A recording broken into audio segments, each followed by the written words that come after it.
Hola y bienvenidos a Documentray, donde la curiosidad se abre paso y toma la ruta panorámica mientras tu mente encuentra un lugar cómodo donde asentarse. Esta noche exploraremos una pregunta que puede rondar tu mente durante años, antes de que, de repente, exija toda tu atención. No es una pregunta con una respuesta clara, ni siquiera es una pregunta en la que todos quieran pensar demasiado, pero es una que puede hacerte inclinar la cabeza y ver todo en tu vida desde una perspectiva diferente. La pregunta es tan simple que se puede decir en voz alta, pero tan compleja que cambia tu percepción sobre casi todo. ¿Y si la Tierra fuera una prueba? No es una figura retórica, ni una metáfora ingeniosa. Una prueba real, de esas que se crean a propósito, de esas que tienen un observador, de esas donde tus decisiones, tus luchas y tu forma de vida podrían ser registradas, revisadas y evaluadas. Quizás fue una inteligencia superior la que la diseñó.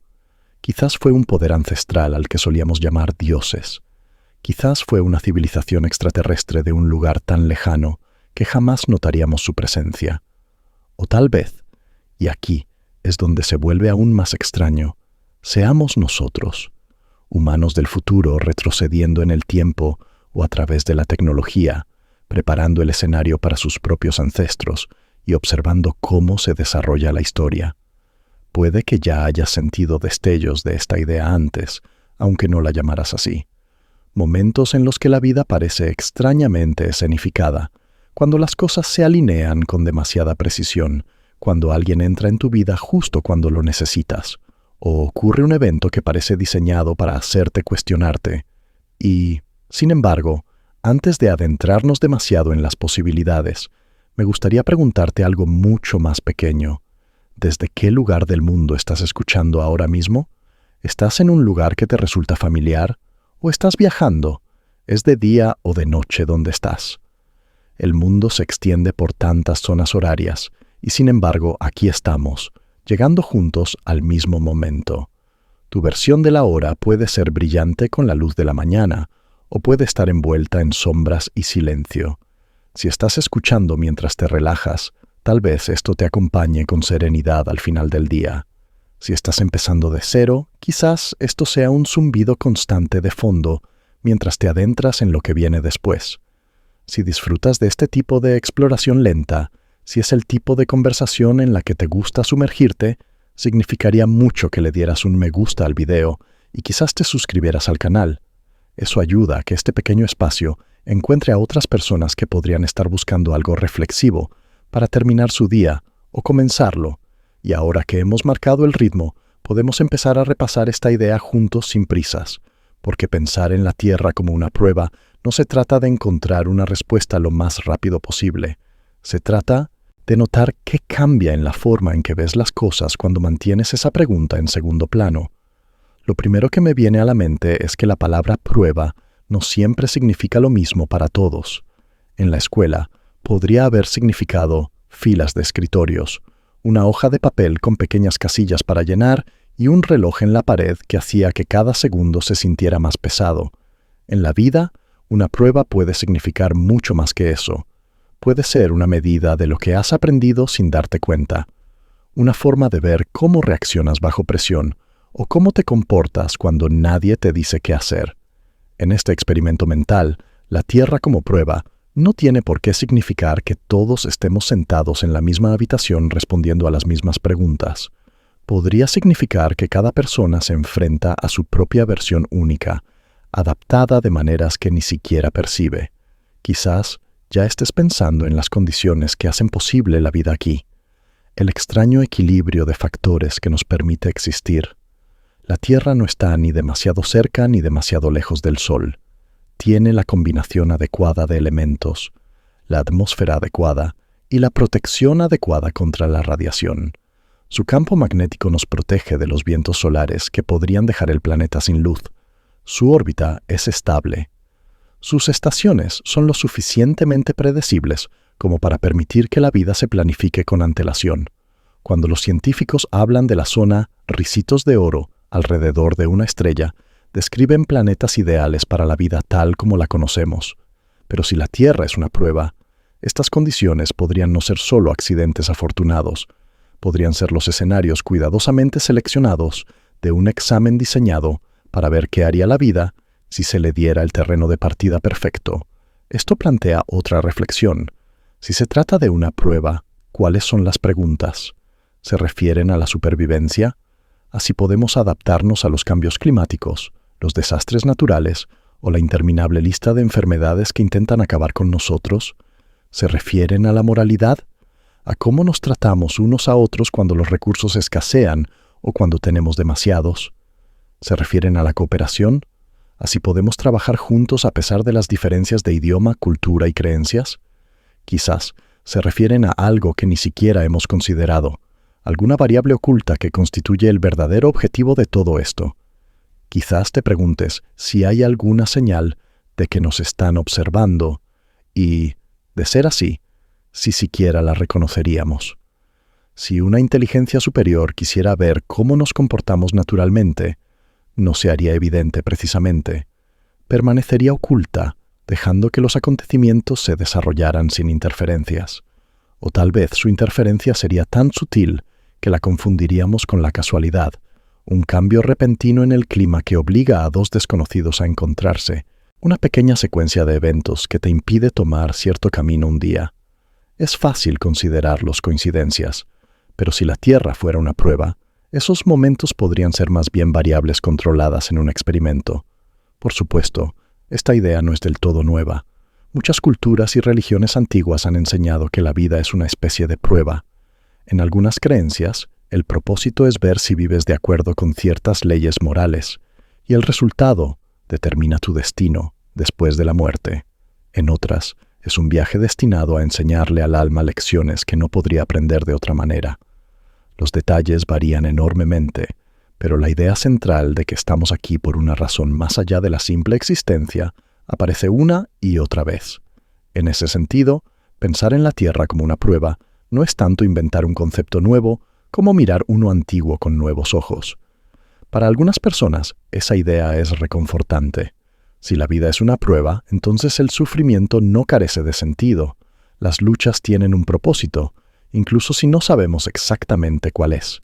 A otros les resulta inquietante porque sugiere que nos juzgan constantemente y que podría haber consecuencias imprevistas. Sea como sea, cambia la forma en que percibes tu vida cotidiana, los momentos en que eres amable con alguien sin motivo, las decisiones que tomas cuando nadie te ve, cómo reaccionas cuando las cosas salen mal.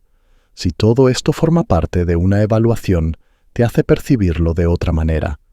También existe la posibilidad de que la prueba no se centre en individuos, sino en la humanidad en su conjunto. Quizás se trate menos de si tú o yo aprobamos y más de si nuestra especie puede alcanzar ciertos hitos. Desarrollar formas sostenibles de vida, evitar aniquilarnos con nuestra propia tecnología, aprender a comunicarnos sin convertir cada desacuerdo en una guerra. Si ese es el caso, cada generación podría ser simplemente otra ronda de recopilación de datos, otro grupo de participantes en un estudio a largo plazo. Es difícil no pensar en los grandes acontecimientos de la historia cuando se la ve de esa manera. Los repentinos ascensos y caídas de las civilizaciones, los patrones repetitivos de conflicto y paz, los avances científicos y los reveses que les siguen. Desde cierta perspectiva, todo esto puede parecer el informe de progreso de un experimento a largo plazo, uno que lleva miles de años en marcha, quizás incluso más. Si alguna vez has oído la frase prueba de fuego, quizá reconozcas que esta idea tiene mucho en común con la forma en que los humanos ya se ponen a prueba. Creamos retos para superarnos, establecemos reglas y vemos si podemos seguirlas. Inventamos juegos y competiciones que no tienen ninguna necesidad real solo para ver quién puede superar obstáculos. Si nos hacemos esto para entretenernos o para crecer personalmente, no es imposible imaginar que alguien o algo podría estar haciéndonos lo mismo a una escala mucho mayor. Y aquí es donde la cosa se pone interesante. Si se trata de una prueba, puede que no se nos evalúe solo por el resultado. Puede que se nos evalúe por el proceso, por cómo gestionamos la prueba en sí. Si entramos en pánico, si hacemos trampa, si nos rendimos o si persistimos, Incluso cuando las preguntas son más difíciles que cualquier cosa para la que nos hayamos preparado, la forma en que abordamos lo desconocido podría ser la verdadera medida. Lo que significa que incluso al plantearnos la pregunta, ¿y si la Tierra es una prueba? ¿Podría ser ella misma parte de ella? Si nunca lo consideras, tal vez estés destinado a vivir la vida centrándote en el aquí y ahora. Si lo consideras, tal vez el siguiente paso sea ver qué haces con ese pensamiento, y así, a medida que nos acomodemos en esta línea de pensamiento, seguiremos avanzando. Observaremos cómo el planeta parece estar hecho para la vida, cómo los desafíos que enfrentamos podrían ser más que una casualidad, y cómo las historias del pasado y del presente podrían apuntar a la misma extraña posibilidad. Si te sientas en silencio con la idea de que la Tierra podría ser una prueba, lo primero que sucede es que el mundo que te rodea comienza a verse ligeramente diferente. La silla en la que estás sentado, las paredes que te rodean, el sonido de fondo, incluso la sensación del aire en tu piel. Todos adquieren una cualidad extraña, como si fueran parte de un entorno que fue arreglado en lugar de algo que simplemente estaba allí por casualidad. Es un poco como entrar en una habitación en la que has estado 100 veces y de repente notar un detalle que nunca antes habías visto. El lugar no ha cambiado, tú sí. Eso es lo que hace que este pensamiento sea tan persistente. No es algo que puedas probar o refutar por completo, pero una vez que lo has considerado, comienzas a ver la vida cotidiana a través de un nuevo filtro. El largo viaje al trabajo que siempre has odiado, ¿es solo una inconveniencia? ¿O está destinado a enseñarte paciencia? El desafío repentino que no esperabas, la mala suerte o parte de una carrera de obstáculos intencionada. Incluso las personas que conoces, las que parecen aparecer exactamente en el momento correcto o incorrecto, comienzan a parecer piezas en un tablero que alguien más ha dispuesto. Vale la pena notar cuán a menudo los humanos caemos naturalmente en esta forma de pensar sin siquiera intentarlo. Hablamos de que todo sucede por una razón cuando los eventos se alinean de una manera que se siente significativa. Contamos historias sobre el destino y el hecho de estar destinados a cruzarnos con ciertas personas. Ya sea que tomes esas frases literalmente o no, demuestran que nos sentimos cómodos con la idea de que la vida podría ser algo más que la casualidad. Si la Tierra es una prueba, entonces esos momentos de alineación podrían ser las pistas. Sutiles indicios de que hay una estructura bajo la superficie. Pero el verdadero peso de esta pregunta no proviene de la posibilidad de que estemos siendo puestos a prueba. Proviene de comprender lo que eso implicaría. Si esto es una prueba, entonces hay un propósito en el diseño. Eso significa que las condiciones aquí, lo bueno, lo malo, lo que no tiene sentido y lo que parece perfectamente equilibrado, no son solo accidentes, son elegidos. Cada tormenta, cada enfermedad, cada avance tecnológico, cada periodo de paz, cada guerra, podría ser parte del examen. Ahí es donde el pensamiento deja de ser curiosidad y comienza a volverse más pesado. No se trata de paranoia, no se trata de imaginar que hay una figura sombría observándote a través de cámaras ocultas. Se trata de ampliar tanto tu imaginación que puedas ver el planeta entero y todo lo que hay en él como un sistema conectado. Imagínatelo desde el espacio. No solo los continentes y océanos, sino también el constante remolino de nubes, el pulso de las luces de la ciudad por la noche, los patrones cambiantes del clima, las migraciones de los animales, los movimientos de las personas. Es una esfera viva y palpitante donde miles de millones de vidas individuales suceden a la vez. Cada persona cree que simplemente está viviendo su propia historia. Si hay un diseñador, lo están viendo todo junto. De la misma manera que podrías mirar la pantalla de un juego de estrategia y ver cada unidad moviéndose en tiempo real. Cuando lo planteas así, el siguiente pensamiento viene rápidamente. ¿Cuál sería el objetivo? Si fueras quien dirigiera este experimento, ¿qué querrías saber? Buscarías a los individuos más adaptables, los más amables, los más inteligentes. ¿O estarías observando a que el grupo en su conjunto alcance cierto punto antes de decidir qué ha pasado? Se podrían imaginar cientos de objetivos posibles, desde el desarrollo moral hasta los logros tecnológicos, pasando por alguna cualidad desconocida para la que ni siquiera tenemos nombre. Las tradiciones antiguas se inclinaban fuertemente hacia la moralidad. En muchos sistemas de creencias, la prueba de la vida se centra en cómo tratas a los demás, si sigues ciertas reglas, si actúas con compasión e integridad, incluso en las dificultades. La recompensa por aprobar podría ser la entrada a un paraíso, pasar a otra existencia o simplemente evitar el castigo. Pero en el pensamiento moderno, especialmente en la especulación científica, el alcance es mucho más amplio. Si el observador es una civilización extraterrestre o humanos futuros, su interés podría no estar en absoluto en la moralidad individual. Podría estar midiendo los instintos de supervivencia, la resolución de problemas, la creatividad o la capacidad de cooperar a escala global. Lo que hace que esta línea de pensamiento sea más convincente es que las pruebas a menudo no revelan su verdadero propósito hasta que terminan.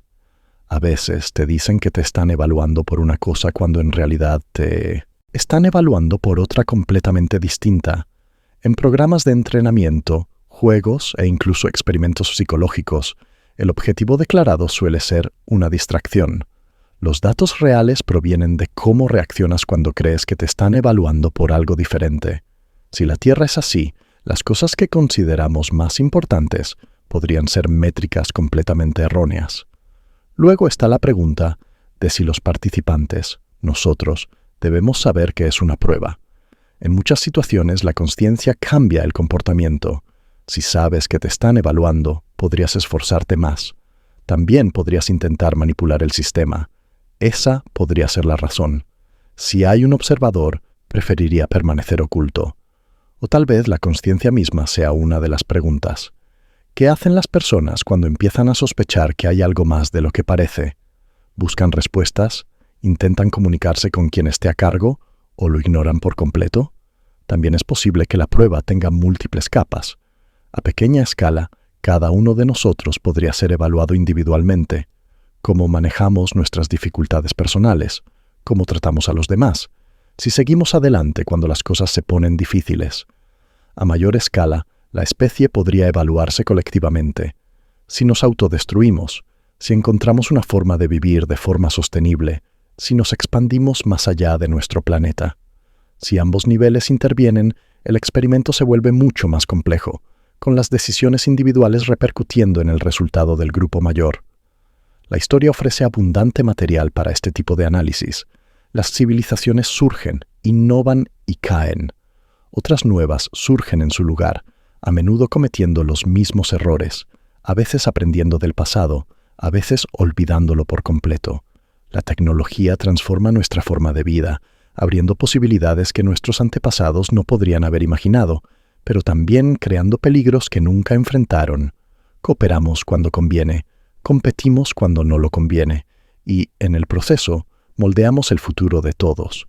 Es caótico, impredecible y lleno de contradicciones, lo que lo convierte en el tipo de entorno que generaría resultados interesantes si alguien lo observara. Y esto nos lleva a la parte inquietante. Si es una prueba, no es necesariamente segura.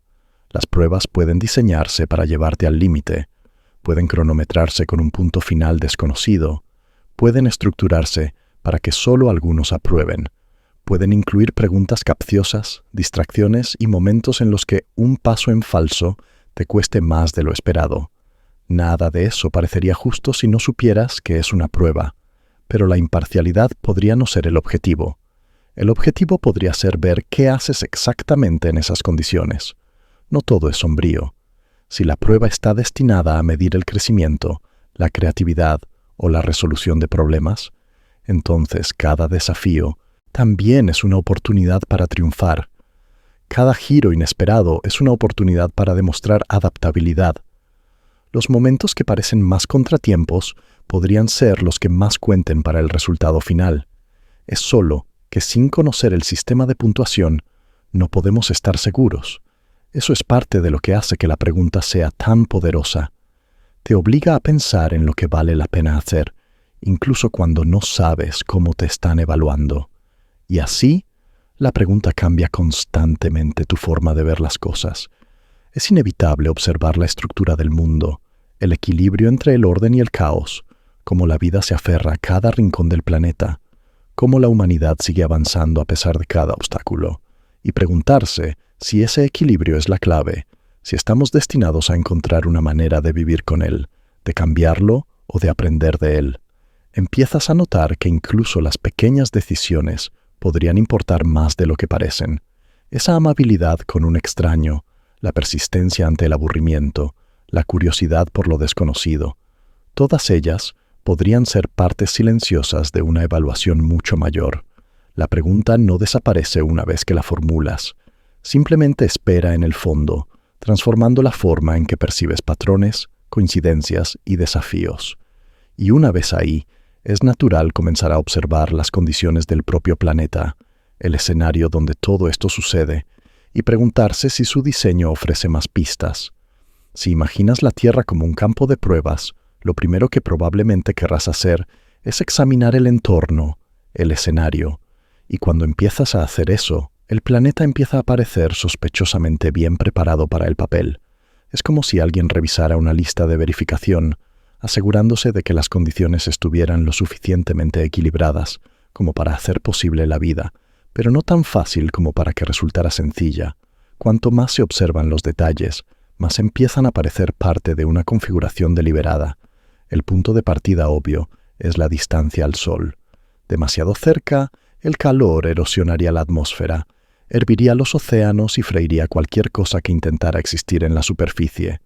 Demasiado lejos, quedaríamos atrapados en hielo permanente. Nuestro planeta, una esfera congelada con solo viento y sombra. Pero aquí estamos, orbitando a una distancia casi sospechosamente perfecta, la llamada zona Ricitos de Oro. Recibimos calor sin ser incinerados, luz solar sin ser cocinados vivos. Y eso es solo el primer ajuste. La inclinación del eje del planeta parece igualmente intencional. Con aproximadamente 23,5 grados nos da las estaciones, no demasiado extremas en la mayoría de los lugares, no completamente ausentes. Esas estaciones moldean la agricultura, el comportamiento animal y los ritmos de la vida humana. Si la inclinación fuera mucho mayor, el clima sería violento e inestable, y la mitad del planeta sufriría extremos que podrían imposibilitar la civilización. Si fuera mucho menor, el clima sería estático, lo que reduciría la variedad y algunas de las presiones que impulsan la adaptación. Desde una perspectiva experimental, las estaciones tienen sentido. Requieren que la vida se adapte, planifique y cambie comportamientos. Introducen un patrón predecible, pero aún desafiante, en la existencia. Luego está la Luna. Es inusualmente grande en comparación con el tamaño de la Tierra, y se encuentra a la distancia justa para crear mareas que agitan los océanos sin inundar los continentes. Esas mareas podrían haber sido cruciales para el desarrollo de la vida primitiva, creando zonas costeras donde los nutrientes y las condiciones cambiaban regularmente, impulsando la evolución. La Luna también estabiliza la rotación de la Tierra, evitando oscilaciones caóticas que podrían hacer que el clima sea impredecible. En una prueba, la estabilidad a largo plazo, combinada con desafíos manejables a corto plazo, es una excelente manera de observar cómo evoluciona la vida. La presencia de la Luna cumple ambos requisitos. Nuestra atmósfera es otra característica extrañamente precisa.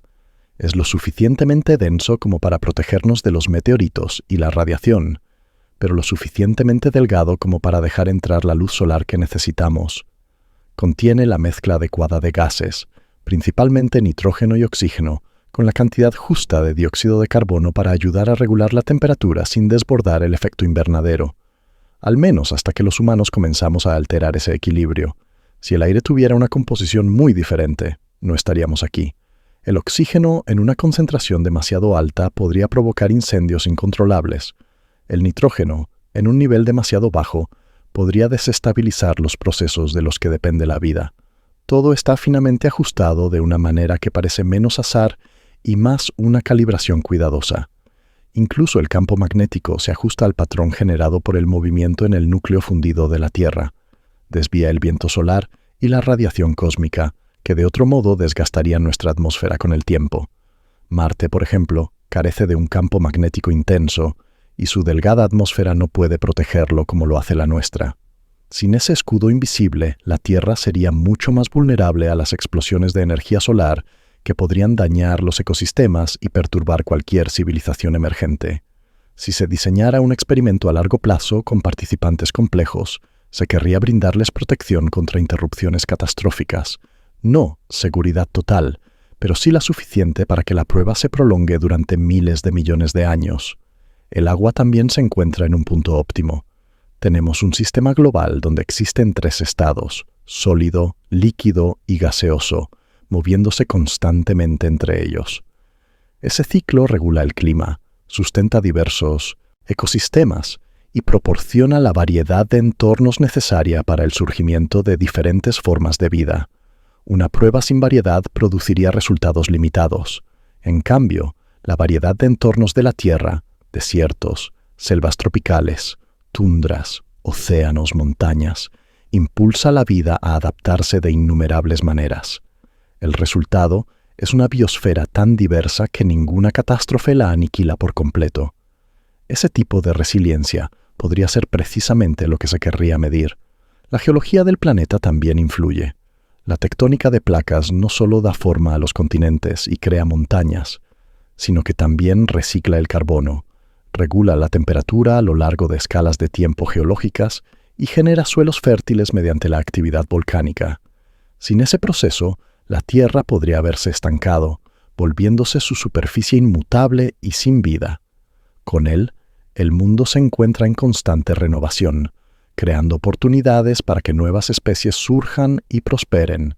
Desde la perspectiva de una prueba, el cambio geológico es como reiniciar ciertas áreas sin apagar todo el sistema. Incluso los aspectos peligrosos de la Tierra empiezan a parecer un diseño deliberado al considerarlos desde esta perspectiva. Huracanes, terremotos, sequías y erupciones volcánicas causan inmenso sufrimiento y destrucción, pero también fuerzan la adaptación, impulsan a las sociedades a desarrollar tecnología, cooperación y planificación a largo plazo. Ponen a prueba la resiliencia tanto a nivel individual como colectivo. Un mundo perfectamente seguro e inmutable podría ser cómodo, pero no revelaría mucho sobre cómo responde la vida a la presión. Cuando los científicos hablan de la improbabilidad de que la vida surgiera aquí, a menudo mencionan la gran cantidad de factores que tuvieron que alinearse. No se trata solo de 1 o 2 golpes de suerte, son docenas de ellos. El Sol es inusualmente estable para una estrella de su tamaño. Nuestro sistema solar cuenta con planetas gigantes como Júpiter que actúan como escudos gravitacionales, desviando cometas y asteroides que, de otro modo, podrían chocar con la Tierra con mucha más frecuencia. La composición química del planeta coincide exactamente con lo necesario para los procesos biológicos, incluyendo trazas de elementos escasos en otros lugares. Algunos señalan esto como evidencia de un ajuste fino. Otros lo ven como el resultado inevitable del principio antrópico, la idea de que solo podemos observar un universo que permita nuestra existencia. Así que, por supuesto, nos parece perfecto. Pero si nos basamos en el escenario de prueba, ese ajuste fino es simplemente el escenario. El experimento comienza con un entorno inicial, donde el éxito es posible, pero no está garantizado. De esta manera, se puede observar lo que sucede cuando se le da a la vida una base casi perfecta y luego se enfrenta a cambios impredecibles. También cabe destacar la fragilidad de algunos de estos equilibrios. Si se inclinan demasiado las condiciones en una dirección, todo el sistema colapsa. Las edades de hielo pueden retener enormes porciones del agua del planeta durante miles de años. Los cambios en la composición atmosférica pueden llevar el clima a extremos inhóspitos. Los grandes impactos espaciales pueden reiniciar el reloj evolutivo. Y, sin embargo, a pesar de al menos 5 extinciones masivas en los últimos 500 millones de años, la vida ha regresado en cada ocasión, a menudo en formas nuevas y más complejas. Desde cierto punto de vista, eso es exactamente lo que uno desearía ver en una prueba. No perfección sin esfuerzo, sino recuperación tras la devastación. Al pensar en cómo la vida ha sorteado estos ciclos, se empieza a notar que la prueba, si existe, no se trata solo de supervivencia a corto plazo. Se trata de persistencia durante periodos de tiempo tan largos que nuestra especie apenas puede comprenderlos. Desde los primeros microorganismos hasta el surgimiento de los mamíferos, el planeta ha sido un campo de pruebas de resistencia, innovación y adaptación. Somos simplemente los últimos participantes en un proceso que lleva miles de millones de años en marcha, y eso nos lleva a la incómoda posibilidad de que no seamos la primera especie inteligente en participar. Si la Tierra fue diseñada para producir complejidad, entonces la inteligencia podría no ser exclusiva de nosotros. Podría haber surgido antes en formas que no dejaron rastro que aún no hayamos encontrado y luego desaparecer. Ya sea por autodestrucción, colapso ambiental o fuerzas fuera de su control, podrían haber fallado en su versión de la prueba. De ser cierto, nuestra existencia es solo la última iteración, y las condiciones que vemos ahora podrían ser el resultado refinado de muchas pruebas anteriores. Visto así, cada parte del mundo natural, desde la predecible órbita de la Luna hasta las profundas corrientes oceánicas, comienza a sentirse como una variable intencional en una prueba masiva en curso. La pregunta entonces pasa de si la Tierra es perfecta para la vida a por qué fue creada lo suficientemente perfecta para que la vida prospere, pero lo suficientemente imperfecta como para que la vida sea constantemente desafiada. Ahí es donde la hipótesis de la prueba cobra fuerza. Un paraíso perfecto no impulsaría el crecimiento, un páramo hostil no lo permitiría. Este estado intermedio, equilibrado entre la estabilidad y el caos, es exactamente donde surgirían los resultados más reveladores. Cuando uno sale y mira a su alrededor con esto en mente, los detalles impactan de manera diferente. La forma en que los árboles absorben dióxido de carbono del aire y devuelven oxígeno. La forma en que los polinizadores mantienen el funcionamiento de ecosistemas enteros. La forma en que el clima cambia lo suficiente como para mantenerte en vilo. Todo empieza a sentirse menos como el ruido de fondo de la vida y más como un entorno cuidadosamente construido, ajustado, para ver qué harás con él. Y si el escenario está tan finamente construido, entonces la siguiente pregunta es sobre el guión, si los desafíos y las oportunidades dentro de este entorno son tan deliberados como las propias condiciones, porque si el planeta ha sido preparado con tanta precisión, sería extraño que los eventos que ocurren aquí fueran puramente aleatorios. Si el planeta en sí se siente como un escenario preparado para algo, lo siguiente que notamos es que la vida aquí no sucede sin un conjunto de reglas. Puede que no recordemos haberlas aceptado, puede que ni siquiera las entendamos del todo, pero están ahí y moldean todo lo que hacemos desde el momento en que llegamos hasta el momento en que nos vamos. Algunas de ellas son obvias, escritas en las leyes de la física y la biología. Otras son límites sutiles e invisibles que solo notamos cuando nos topamos con ellos. Y si la Tierra realmente es una prueba, estas reglas podrían ser las instrucciones ocultas, la letra pequeña del examen, la parte que nunca llegas a leer hasta que ya ha terminado. La más inevitable es simple. El tiempo avanza. No importa lo que hagas, no puedes ralentizarlo, pausarlo ni revertirlo. No puedes volver atrás para rehacer un momento ni adelantarte para ver cómo resulta algo. Cada decisión que tomas fija el camino que dejas atrás y remodela el que tienes por delante. En una prueba, esa sería una de las reglas más efectivas de todas. Si no puedes ver el resultado de antemano, tienes que decidir basándote en la información que tienes ahora y tienes que vivir con las consecuencias. Eso por sí solo puede revelar mucho sobre el carácter, el juicio y la adaptabilidad. Luego está la vulnerabilidad física que todos compartimos. Los cuerpos necesitan alimento, agua y descanso. Están sujetos a lesiones y enfermedades. Se desgastan con el tiempo. Ninguno de nosotros puede optar por no aplicar esta limitación. En cierto modo, nivela el campo de juego. No importa dónde empieces, estás sujeto a las mismas necesidades básicas. En un escenario de prueba, esto garantiza que la supervivencia nunca sea automática. Debe ganarse día tras día satisfaciendo esas necesidades a pesar de lo que pueda estar sucediendo. El dolor, tanto físico como emocional, podría ser otra regla intrínseca. Es una señal de que algo anda mal, pero también es un maestro. El dolor cambia el comportamiento, te impulsa a evitar ciertas acciones y a buscar soluciones. Puede profundizar la empatía cuando ves a alguien sufrir de una manera que comprendes. Si este fuera un entorno diseñado, el dolor sería una herramienta esencial. Sin él, No hay retroalimentación inmediata sobre malas decisiones o situaciones peligrosas. Con él, hay datos constantes sobre cómo respondemos a la dificultad, ya sea que la evitemos, la afrontemos o la usemos como excusa para ayudar a los demás.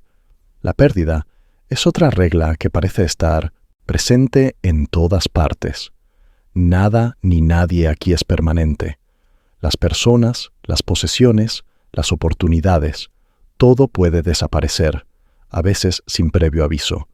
En una prueba, esto podría ser intencional, una forma de ver cómo los participantes gestionan los cambios que no pueden evitar. Se aferran a lo que ya no existe, se adaptan a lo que queda o construyen algo completamente nuevo. En la vida cotidiana, la pérdida parece personal, pero en el panorama más amplio podría ser una de las medidas más reveladoras de todas. Además de las reglas universales, están las que provienen de las sociedades en las que vivimos. Estas no están fijadas por la naturaleza, están hechos por personas, pero sus efectos son igual de reales. Las leyes, las costumbres y las expectativas no escritas determinan lo que es aceptable, lo que se recompensa y lo que se castiga. Varían de un lugar a otro, lo que los hace aún más interesantes desde el punto de vista de las pruebas. Alguien que haya crecido en una parte del mundo podría ser elogiado por algo que está mal visto en otra parte. Esa variación podría ser parte del diseño, una forma de ver cómo las personas navegan en sistemas en conflicto o si cuestionan las reglas que se les imponen, y luego están las reglas que parecen casi diseñadas para crear tensión. Los recursos son limitados. No hay suficiente de todo para que todos tengan todo lo que quieran. Esa escasez obliga a tomar decisiones. ¿Compartes o tomas más para ti? ¿Compites o cooperas? ¿Acumula por miedo o confía en que obtendrá lo que necesita? En un juego cooperativo, la escasez pone a prueba el trabajo en equipo. En uno competitivo, pone a prueba la estrategia. Aquí se ponen a prueba ambos, porque vivimos en una mezcla de cooperación y competencia todo el tiempo.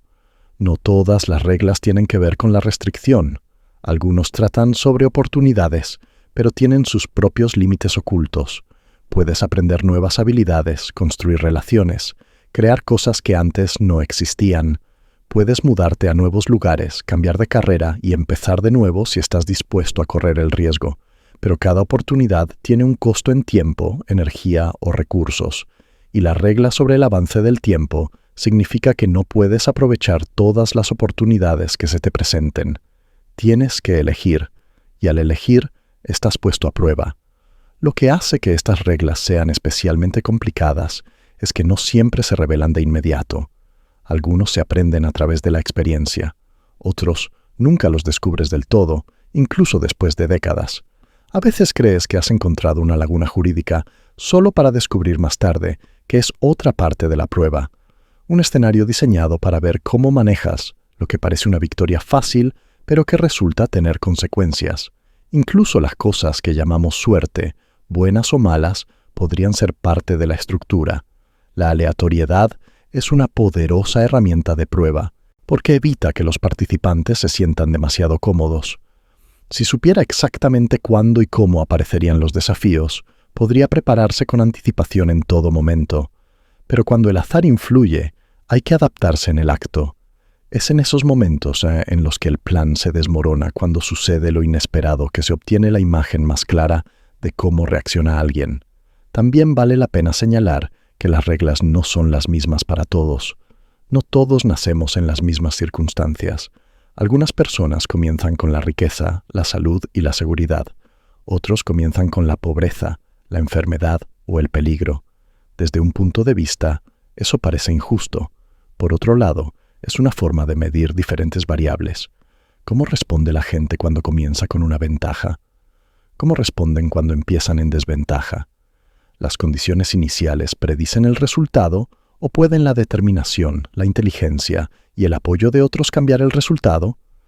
Si lo piensas de esta manera, la diversidad de la experiencia humana no es un defecto. Ese es el punto. La variación en las posiciones iniciales, entornos y desafíos crea una amplia gama de respuestas posibles en una prueba. Eso es exactamente lo que querrías Si el objetivo es recopilar la mayor cantidad de información posible sobre cómo los seres inteligentes y adaptables manejan la vida. Y, sin embargo, aún sabiendo todo esto, no tenemos un libro de reglas. No hay una lista para marcar, ni una guía oficial que le indique qué acciones conducen a una mejor puntuación. Tenemos que adivinar, experimentar y aprender sobre la marcha. Esa incertidumbre puede resultar frustrante, pero también es lo que hace que el proceso sea revelador. Si supiera exactamente qué se está midiendo, podría adaptar su comportamiento para que se ajuste a ello. Sin ese conocimiento, sus acciones muestran sus verdaderas prioridades, no solo las que le permitirían ganar puntos. De esa manera, las reglas que nunca acordamos se parecen menos a un conjunto estricto de leyes y más a la física del juego en el que estamos. Establecen los límites de lo que es posible, las condiciones bajo las cuales operamos. No puedes cambiarlos, pero puedes aprender a trabajar dentro de ellos, y al hacerlo, revelas algo sobre ti mismo. Es posible que el propio acto de aprender las reglas sea parte de la prueba. Algunas personas pasan por la vida sin siquiera pensar en ellas. Otros pasan años intentando comprender el sistema, buscando patrones, superando los límites para ver dónde ceden. En un entorno diseñado para evaluar la adaptabilidad, valdría la pena observar ambos enfoques. Cuanto más se piensa en ello, más empiezan a destacarse estos acuerdos invisibles. Están en la forma en que las sociedades forman jerarquías, en la forma en que la naturaleza atraviesa ciclos de crecimiento y decadencia, en la forma en que cada ser vivo tiene que dar energía para obtenerla. Están tan profundamente entretejidos en la estructura del mundo que rara vez los cuestionamos. Y cuando lo hacemos, a menudo descubrimos que no hay una respuesta fácil. Y tal vez ese sea el punto. Tal vez la prueba no se trate de seguir las reglas a la perfección, sino de lo que haces cuando las entiendes o cuando te das cuenta de que nunca las entenderás realmente. Ahí es donde ocurren las verdaderas decisiones. Ahí es donde eliges si aceptas las cosas como son, intentas cambiarlas o solucionaslas de maneras en las que nadie ha pensado todavía. Cuando lo miras de esa manera, las reglas son menos una prisión y más un marco. No te dicen exactamente qué hacer, pero dan forma al espacio en el que actúas. Y en ese espacio se desarrolla la verdadera historia, lo que significa que si la Tierra es una prueba, el siguiente lugar para buscar pistas no es solo la estructura del medio ambiente o los límites de nuestras vidas, está en las historias que hemos estado contando sobre por qué estamos aquí desde que hemos podido contarlas. Si buscas las primeras ideas sobre por qué estamos aquí, no encontrarás ecuaciones ni notas de laboratorio. Se encuentran historias transmitidas de memoria mucho antes de escribirse, talladas en piedra, pintadas en las paredes de las cuevas, habladas alrededor de fogatas, susurradas en los templos, mucho antes de que alguien tuviera las herramientas para medir la distancia al sol o mapear el fondo del océano. La gente ya estaba intentando explicar la vida en términos que tuvieran sentido para ellos. Y una y otra vez, en diferentes lugares y momentos, encuentras el mismo hilo. La vida es una especie de prueba. A veces se presenta como una sencilla prueba de moralidad. En el antiguo Egipto, por ejemplo, una de las imágenes más famosas de su mitología es la del pesaje del corazón. Después de la muerte, el corazón del difunto se colocaba en una balanza frente a la pluma de Mart, la diosa de la verdad y el orden. Si el corazón fuera más ligero que la pluma, podrías entrar al más allá. Si pesaba más, era devorado y terminaba su existencia. Es una imagen impactante y envía un mensaje claro. Lo que hiciste en la vida determinó lo que pasó después. Eso no es solo contar historias. Esa es la creencia en un sistema que evalúa y juzga a cada individuo. En la antigua Grecia, los filósofos a menudo enmarcaban la vida como un campo de pruebas para el alma. Platón habló de que el alma inmortal es puesta a prueba a través de sus experiencias terrenales, aprendiendo y refinándose a sí misma a lo largo de cada vida. En sus diálogos hay una sensación de que el mundo físico es un lugar imperfecto diseñado para desafiar a la mente y al espíritu a prepararlo para algo más allá. Incluso el concepto de virtud en el pensamiento griego, cualidades como el coraje, la templanza y la justicia, tiene el peso de algo que se espera que desarrolles a través del esfuerzo, no algo que se te da automáticamente, en todo el mundo. En la antigua China, el confucianismo enfatizaba la vida como un ejercicio continuo de superación personal, una evaluación continua del carácter moral. En la enseñanza confuciana, el comportamiento de una persona en la familia, la comunidad y el gobierno no se refería solo al orden práctico. Era una medida de quién era usted y de si cumplía con su papel en una sociedad armoniosa. La prueba aquí no se trataba necesariamente de una vida futura, sino de demostrar tu valía a través de cómo mantenías el equilibrio y cumplías con tus deberes. Las tradiciones indígenas de América, África y Oceanía a menudo hablan en términos de viajes, pruebas y lecciones. En algunas historias de nativos americanos, la vida se ve como un camino con obstáculos destinados a enseñar sabiduría. En muchas tradiciones africanas, las dificultades se entienden como experiencias esenciales que preparan al espíritu para su lugar entre los antepasados. En las culturas polinesias, los desafíos en el mar y en la tierra a menudo están vinculados al crecimiento espiritual con la idea de que la resistencia, la habilidad y el respeto por el mundo natural son medidas de la disposición de una persona para unirse a los antepasados o a los dioses. Las religiones basadas en escrituras escritas tienden a ser aún más explícitas acerca de la vida como prueba. En el Islam, el Corán describe repetidamente la vida como una prueba de Dios con recompensas y consecuencias, basadas en la fe y las acciones. En el cristianismo, existe el concepto de ser juzgado al final de la vida, con salvación o condenación dependiendo de las acciones y creencias de cada uno. En el hinduismo, el ciclo de nacimiento, muerte y renacimiento, samsara, se describe a menudo como una serie de lecciones en las que el karma actúa como registro y mecanismo de la prueba. Lo fascinante es cómo estas ideas persisten en culturas y periodos de tiempo tan diferentes. Los detalles varían: quién administra la prueba, qué se mide, cómo son las recompensas y los castigos, pero el núcleo sigue siendo el mismo. La vida no es aleatoria, es un proceso con riesgos. La forma en que actúas importa, y hay algo o alguien que te sigue la pista. Esa similitud podría explicarse de varias maneras. Tal vez sea evidencia de que diferentes civilizaciones sintieron la misma verdad subyacente, cada una expresándola con sus propias palabras. Quizás sea solo un reflejo de cómo funciona la mente humana. Queremos que la vida tenga significado, y una prueba es una estructura fácil de entender. O tal vez sea algo más estratégico. Si estuvieras diseñando un entorno como este, incorporar la idea de un ensayo en la cultura podría ser una forma de dirigir el comportamiento sin interferencia directa. La creencia de que sus acciones están siendo observadas y juzgadas, incluso si no puede ver al observador, puede ser un poderoso motivador. Puedes ver que en la forma en que estos sistemas antiguos a menudo equilibran la recompensa y el miedo, el paraíso, la iluminación y volverse uno con lo divino, esos son resultados atractivos. Castigo eterno, exilio, reencarnación en una forma menos afortunada. Esas son consecuencias que la mayoría querría evitar. En un mundo sin vigilancia constante ni aplicación de la ley moderna, estas creencias funcionaban como una especie de marco invisible para mantener el orden. Si la Tierra es una prueba, es posible que estos sistemas de creencias no fueran simplemente creaciones humanas espontáneas, sino también herramientas que sirven a una estructura más amplia. También vale la pena señalar que muchas de estas pruebas antiguas involucran aspectos tanto individuales como comunitarios. No se trata solo de lo que haces solo, se trata de cómo funcionas dentro de un grupo. En muchas tradiciones, el egoísmo o el daño a la comunidad es una de las formas más rápidas de fallar la prueba.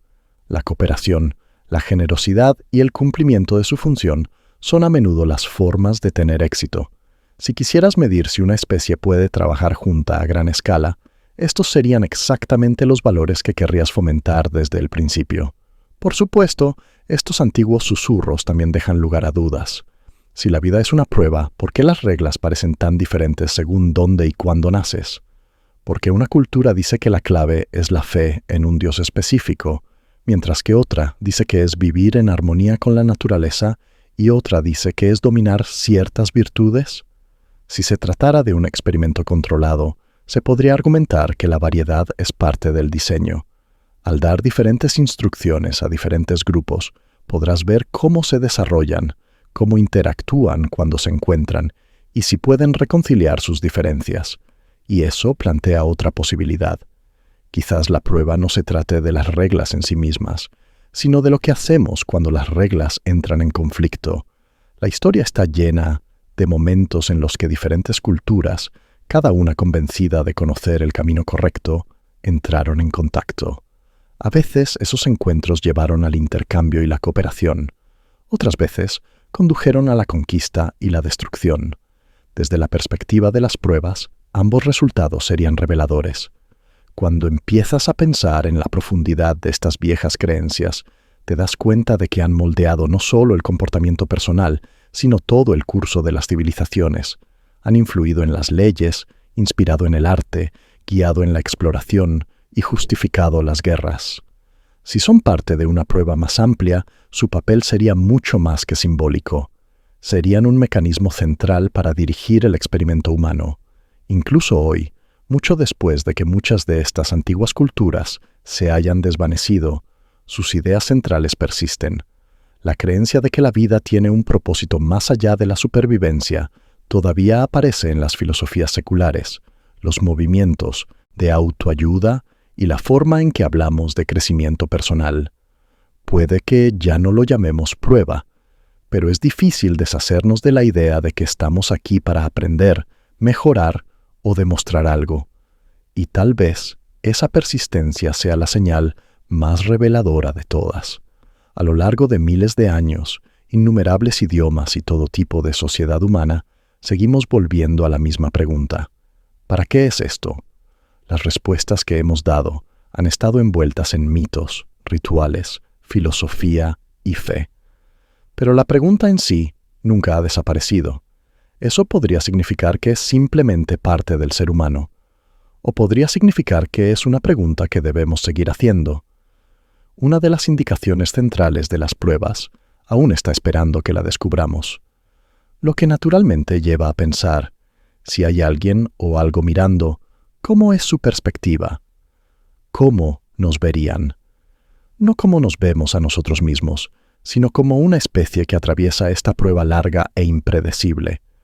Si la idea de la vida como una prueba ha estado con nosotros desde que contamos historias, entonces el siguiente paso es preguntarnos quién, si es que hay alguien, podría estar administrándola. Ahí es donde el pensamiento comienza a pasar de lo simbólico a lo literal. Las tradiciones antiguas daban nombres y rostros a quienes creían que estaban observando. Dioses, espíritus, antepasados, jueces celestiales. Los imaginan en forma humana, o como animales, o como fuerzas de la naturaleza. Pero si tomas la idea central y eliminas las imágenes específicas, te quedas con una simple pregunta inquietante. ¿De verdad hay alguien ahí afuera observando todo lo que hacemos? Si lo hay, han tenido cuidado. Quien quiera que sean, no han aterrizado en el césped de la Casa Blanca, ni han aparecido en medio de un estadio lleno de gente para hacer evidente su presencia. No han difundido un mensaje claro en todos los idiomas, explicando las reglas y los objetivos. Si están mirando, lo hacen de una manera que nos deja con la duda, y tal vez eso sea intencional. En cualquier experimento, si los sujetos saben exactamente lo que se está estudiando, su comportamiento cambia. Esto es tan cierto en los laboratorios de psicología como en las aulas o en las entrevistas de trabajo. Si la Tierra es una prueba, mantener ocultos a los observadores podría ser la única manera de obtener resultados sin filtrar. Se podría imaginar una variedad de posibilidades sobre quiénes podrían ser estos observadores. El más antiguo y familiar es el divino, un creador o un grupo de creadores cuyo poder está más allá de nuestra comprensión. En esa versión, todo lo que vemos es obra suya, y ellos conocen cada momento de nuestras vidas. Para quienes creen esto, la idea de ser observado no es inquietante, es tranquilizador. Significa que hay un propósito, incluso si no está completamente explicado, y que ningún acto, bueno o malo, pasa desapercibido. Luego está la posibilidad extraterrestre. Algún lugar de la galaxia o en otra galaxia entera podría haber una civilización tan avanzada que todo nuestro planeta sea solo uno de los innumerables proyectos que monitorean. Para ellos, la Tierra podría ser un entorno controlado, como una reserva natural o un estudio de campo de larga duración. Desde su perspectiva, es posible que no seamos muy diferentes de los investigadores de vida silvestre que observan a los animales para rastrear su migración. La diferencia es que nuestras etiquetas pueden ser invisibles, integradas en el tejido mismo de la realidad que experimentamos. También es posible pensar en los observadores como futuros humanos. Si los viajes en el tiempo o la tecnología de simulación avanzada alguna vez se vuelven reales, es concebible que nuestros descendientes recuerden este periodo de la historia y decidan recrearlo, no como entretenimiento, sino como estudio. En ese escenario, podríamos estar viviendo dentro de una reconstrucción del pasado de la Tierra, cada detalle recreado a partir de registros históricos, cada persona simulada con suficiente complejidad para comportarse como si fuera real. Los observadores podrían estar entrando y saliendo de nuestra realidad sin que nos demos cuenta, ajustando variables y viendo cómo respondemos. Esa idea nos acerca a lo que a menudo se llama la hipótesis de la simulación, la noción de que todo nuestro mundo podría ser un entorno informático muy detallado, gestionado por alguna inteligencia externa. Si ese es el caso, entonces los observadores no solo están observando desde la distancia, tienen control total de las reglas del medio ambiente, desde la física que gobierna la materia hasta los acontecimientos que se desarrollan en la historia, el que sean catalogados como científicos, ingenieros o algo parecido a narradores, dependería de sus motivos, pero sean quienes sean, si es que están allí, han tenido que decidir qué tan visibles quieren hacerse. Y aquí es donde el panorama se complica. A lo largo de la historia, ha habido momentos en los que la gente afirma haber visto u oído algo que no encajaba en el patrón normal de vida. Luces extrañas en el cielo, visiones de seres del más allá, intuiciones repentinas o mensajes que parecen venir de la nada. Para algunos, se trata simplemente de coincidencias, ilusiones o malentendidos. Para otros, son indicios de que los observadores no están del todo ausentes, solo son cautelosos. El problema con las pistas es que están abiertas a interpretación. El milagro de una persona es la ilusión óptica de otra. Un sonido misterioso podría ser un problema técnico o una señal deliberada. Si los observadores son reales y quieren ambigüedad, este es el enfoque perfecto. Haga apariciones lo suficientemente raras y extrañas como para despertar curiosidad, pero no lo suficiente como para disipar dudas. De esa manera, quienes se inclinan a creer verán evidencia y quienes se inclinan a dudar encontrarán explicaciones. Ambos grupos seguirán comportándose según sus propios instintos, dando a los observadores una imagen más completa. Vale la pena preguntar qué estarían buscando. Si son de naturaleza divina, tal vez se centren en el crecimiento moral y espiritual, en si aprendemos a vivir con compasión o si resistimos la tentación de dañar a otros para beneficio personal. Si son extraterrestres, sus objetivos podrían ser más científicos, probando cómo una especie inteligente desarrolla tecnología, gobernanza y estructuras sociales en un entorno aislado. Si son humanos del futuro, su interés podría ser comprender los puntos de inflexión de la historia, los momentos en los que tomamos decisiones que nos llevaron a la supervivencia o al desastre. La escala de observación también podría variar. Algunas posibilidades imaginan que cada acción es registrada, cada pensamiento registrado de alguna manera, como si la vida de cada persona fuera un archivo completo en un vasto archivo.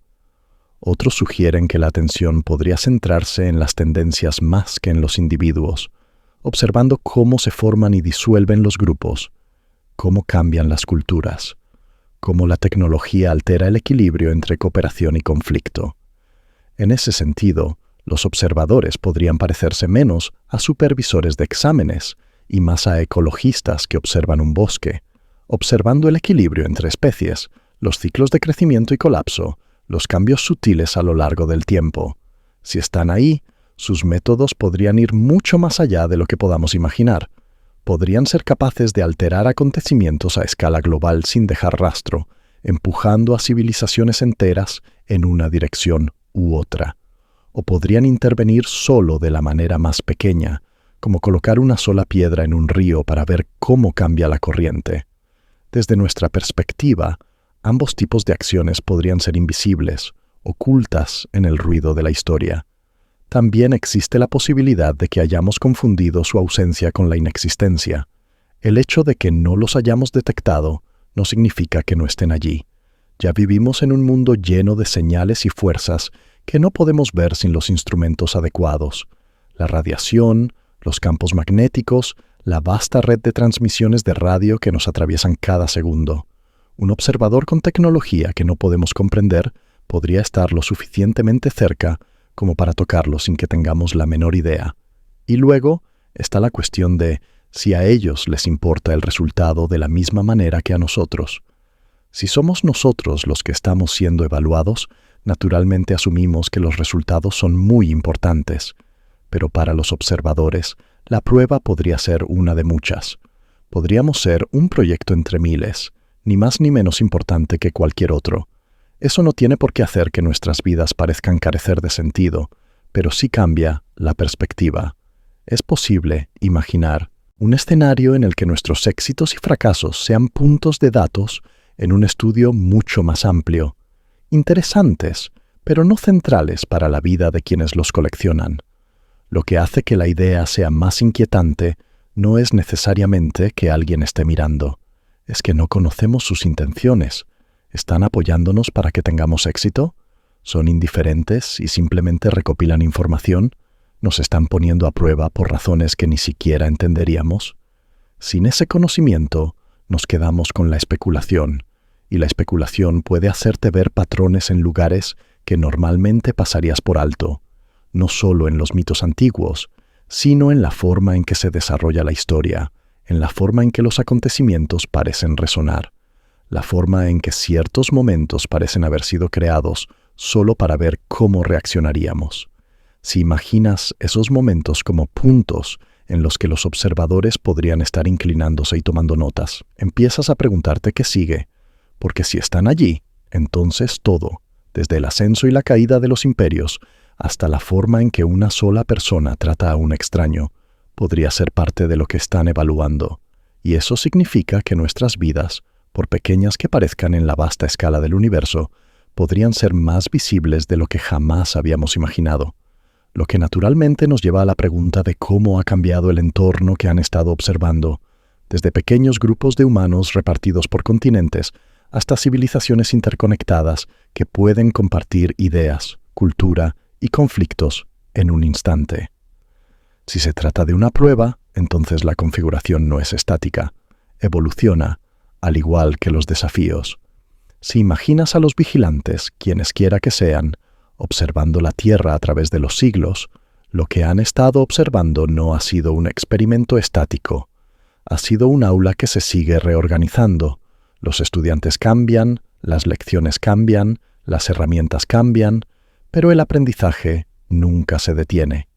La civilización, en ese sentido, no es solo el telón de fondo de la prueba, es uno de los principales instrumentos de prueba.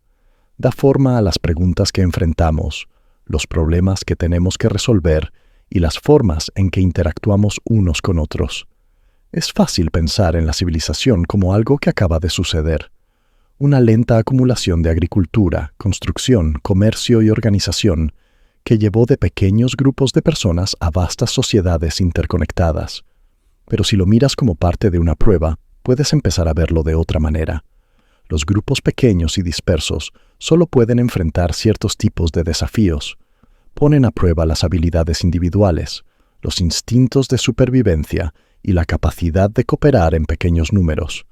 Reúna a esos grupos en aldeas, luego pueblos, luego ciudades, y creará nuevas categorías de problemas. Escasez a mayor escala, disputas entre extraños, necesidad de reglas compartidas que vayan más allá de los lazos de sangre o la reputación personal. En un aula, la dificultad del trabajo suele aumentar a medida que los alumnos avanzan. Si esto es una prueba, la civilización puede aumentar en dificultad. A medida que nuestras sociedades han crecido, también lo ha hecho la complejidad de las situaciones que enfrentamos. En lugar de encontrar suficiente comida para tu familia, estás averiguando cómo alimentar a millones. En lugar de resolver desacuerdos con su vecino directamente, está navegando por sistemas legales, estructuras políticas y normas culturales. En lugar de defender a su grupo de una sola amenaza, su equilibrio en diplomacia, comercio y prevención de conflictos a escala global, los vigilantes, si existieran, no necesitarían intervenir en cada detalle. Podrían simplemente dejar que la civilización se desarrolle y observar cómo nos adaptamos a sus presiones. Y esas presiones son constantes. Las ciudades ponen a prueba nuestra paciencia y cooperación al hacinar a millones de personas en espacios reducidos. El comercio pone a prueba nuestra justicia y moderación al ofrecer tanto la tentación de la codicia como la oportunidad de obtener beneficios mutuos. La tecnología pone a prueba nuestro juicio al brindarnos herramientas lo suficientemente poderosas como para resolver problemas enormes o crear otros aún mayores. Si das un paso atrás y lo piensas, la civilización nos obliga a un proyecto grupal permanente. No puedes excluirte por completo. Incluso si vives solo en el desierto, todavía te afectan las decisiones tomadas lejos. El movimiento de mercancías, el impacto de la industria, las leyes y acuerdos que dan forma a las fronteras y el comercio. Esta interconexión crea condiciones que no se pueden controlar por completo, lo cual es otro sello distintivo de una prueba bien diseñada. La forma en que respondes cuando las acciones de otras personas afectan tu vida dice mucho sobre tu adaptabilidad, ingenio y prioridades. Lo interesante es que la civilización no solo pone a prueba a los individuos, prueba los sistemas que construimos. Los gobiernos, las economías, las religiones, las instituciones educativas y los sistemas de salud son intentos de organizar la vida humana a escala. Algunos funcionan bien durante un tiempo y luego colapsan por su propio peso. Otros se adaptan y sobreviven durante siglos. Cada uno es como una prueba de una idea. ¿Puede funcionar una sociedad si todos son iguales ante la ley? ¿Qué pasa cuando el poder se concentra en manos de unos pocos? ¿Cómo modifica la introducción de una nueva tecnología el equilibrio entre cooperación y competencia? Desde la perspectiva de los observadores, estos sistemas podrían ser los verdaderos temas de estudio.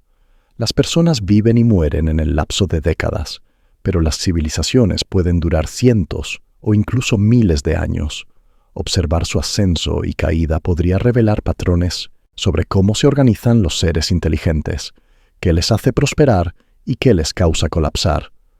Si el objetivo de la prueba es descubrir si una especie puede gestionar una cooperación a gran escala sin destruirse a sí misma, entonces la civilización es el escenario donde se desarrolla ese desafío.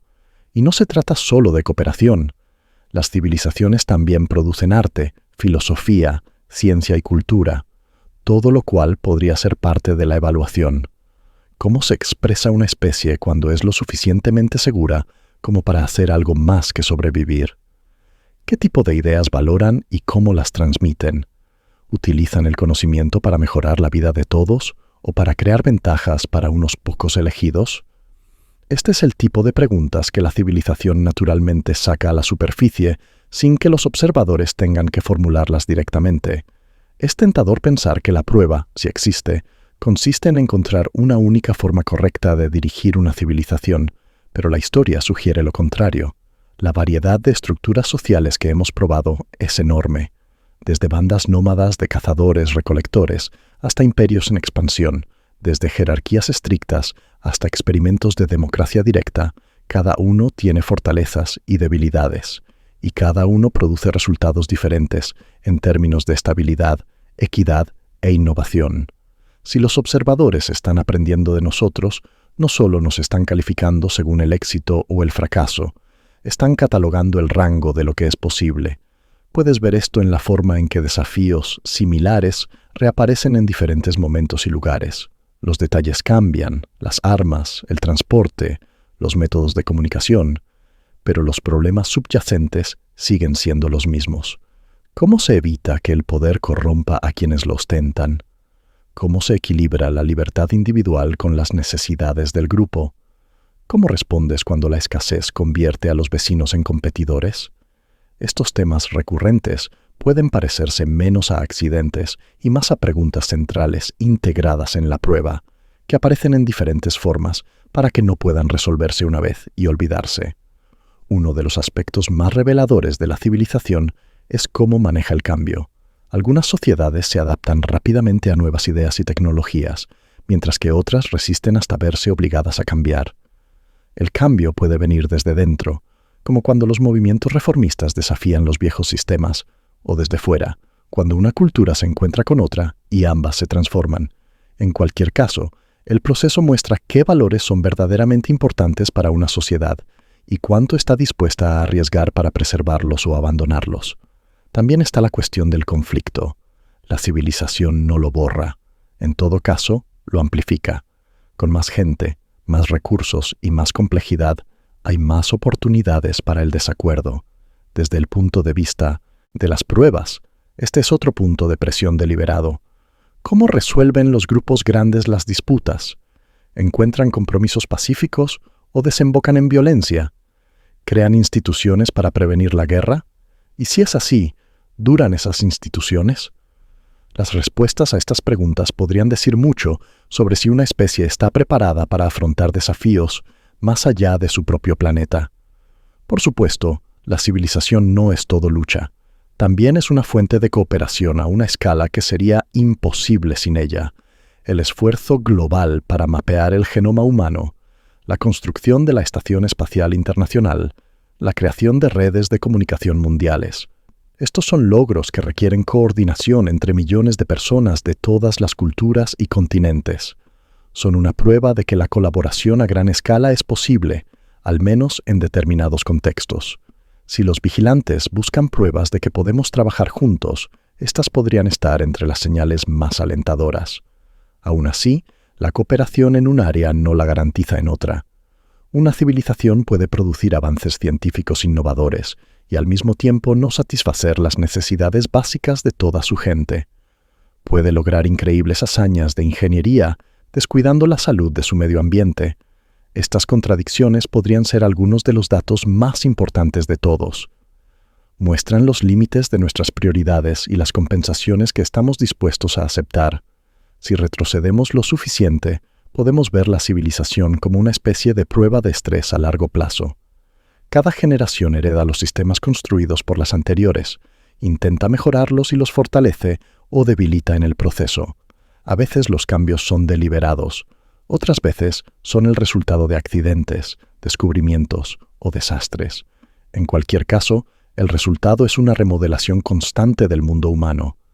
Desde la perspectiva del vigilante, esta lenta rotación podría ser el punto. No la estabilidad por sí misma, sino la capacidad de sortear la inestabilidad sin perder la capacidad de cooperar y crear.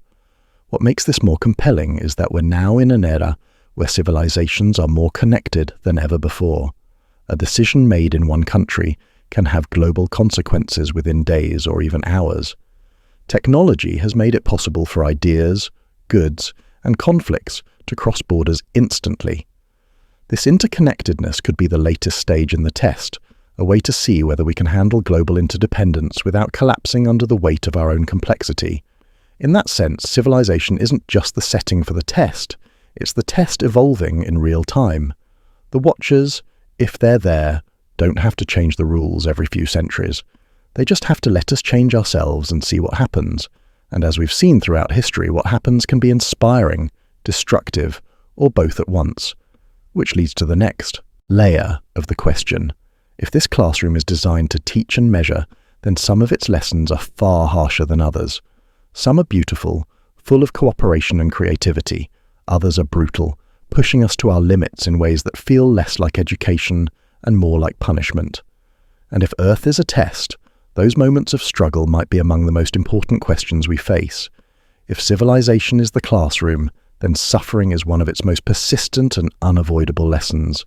No matter where you live, no matter what systems are in place, no matter how much progress humanity seems to make, suffering keeps showing up in one form or another. It's not evenly distributed, it's not predictable, and it's not something anyone volunteers for. Yet, it's everywhere, woven into the fabric of human experience, so tightly that you can't imagine a version of a life without it. And if this is a test, suffering might be one of the central questions on the exam. It's not just the obvious physical forms: illness, injury, hunger, loss of shelter. Those are the most visible, but suffering can also be quieter and harder to measure.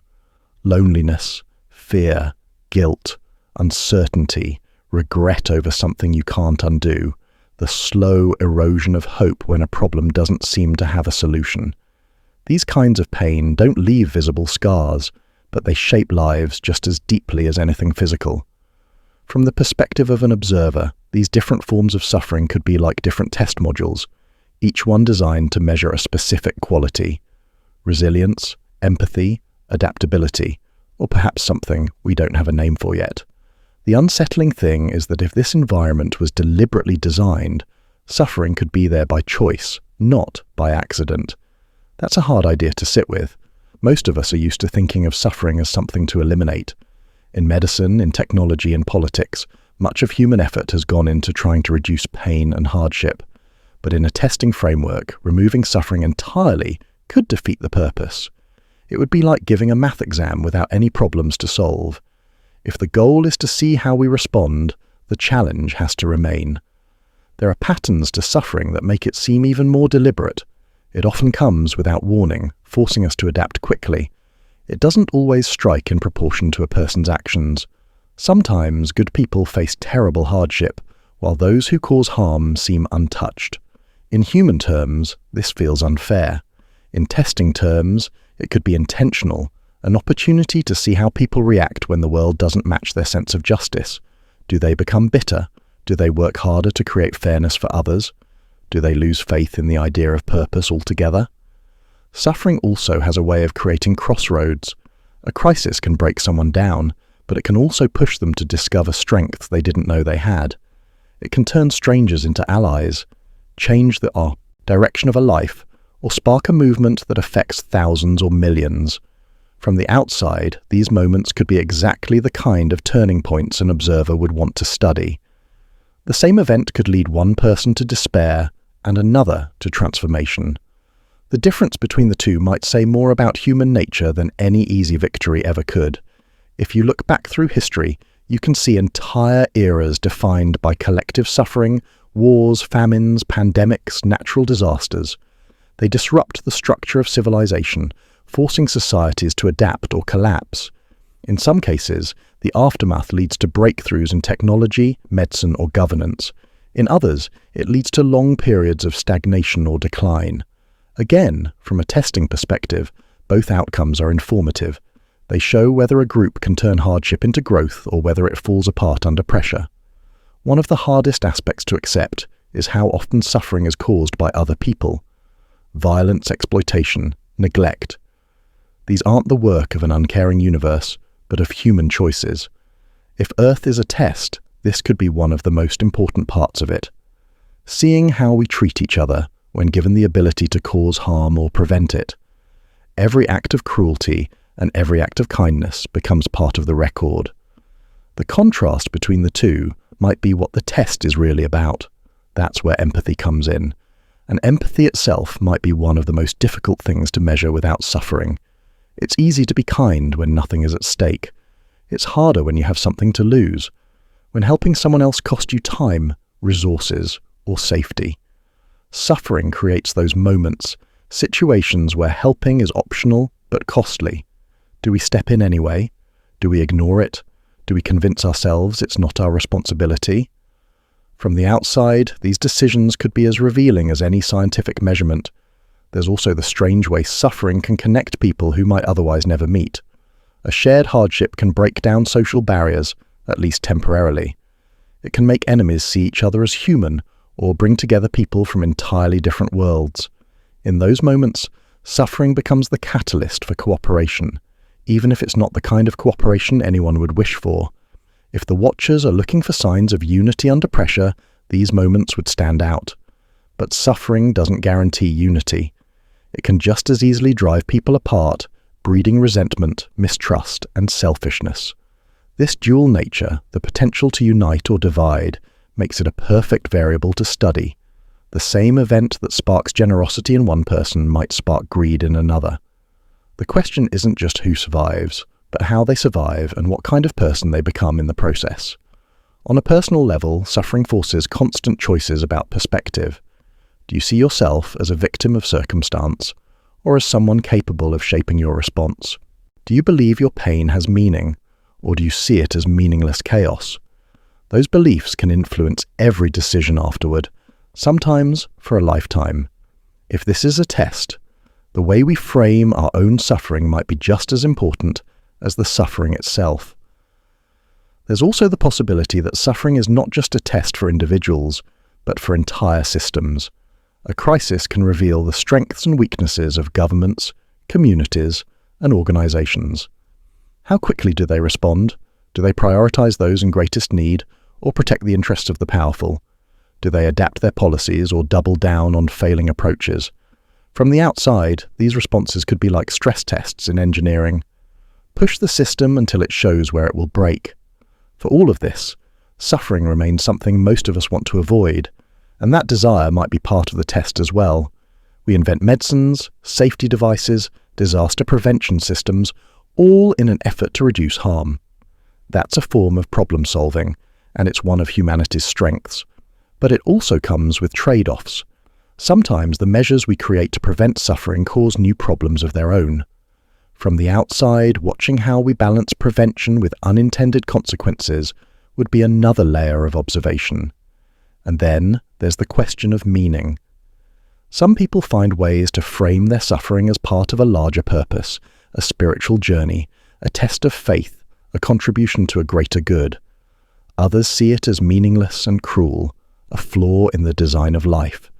Both views can shape behavior in powerful ways. If the observers are looking for variety in responses, this might be one of the richest areas of data. The same pain can lead one person to activism, another to isolation, another to cynicism, and another to forgiveness. The most difficult thing about suffering, if you see it as part of a deliberate design, is accepting that it might not be meant to go away. Not entirely. Every generation works to make life better, and in many ways, it does get better. Fewer people live in extreme poverty, more survive diseases that once were fatal, more have access to knowledge and opportunity. But suffering never disappears. It changes shape. Old dangers are replaced by new ones. The specific tests shift, but the presence of hardship remains constant. If you think of it like an ongoing evaluation, that constancy makes sense. Without adversity, there's nothing to reveal the choices we make under pressure. Without loss, there's no measure of how we value what we have. Without risk, there's no way to know how far we'll go to protect what matters to us. That doesn't make suffering easier to bear, but it does make it harder to dismiss as meaningless if you believe the environment is intentional. And so, suffering becomes not just an unfortunate part of life, but one of its most revealing features. It's the condition that forces us to decide over and over who we are and what we're willing to stand for. If Earth is a test, those decisions might be the most important answers we ever give, answers we're still giving even now. Which brings us to a different kind of question. If the test is ongoing, and suffering is part of it, what exactly are we being measured against? Not in the moral terms of ancient traditions, but in the broader sense of survival, cooperation, and long-term potential. Are we being judged as individuals or as a species? And if it's the latter, what does that say about where the test might lead next? When you step back far enough, far beyond the span of human history, suffering takes on an entirely different scale. It's not just the personal struggles of individuals or the challenges faced by a single civilization.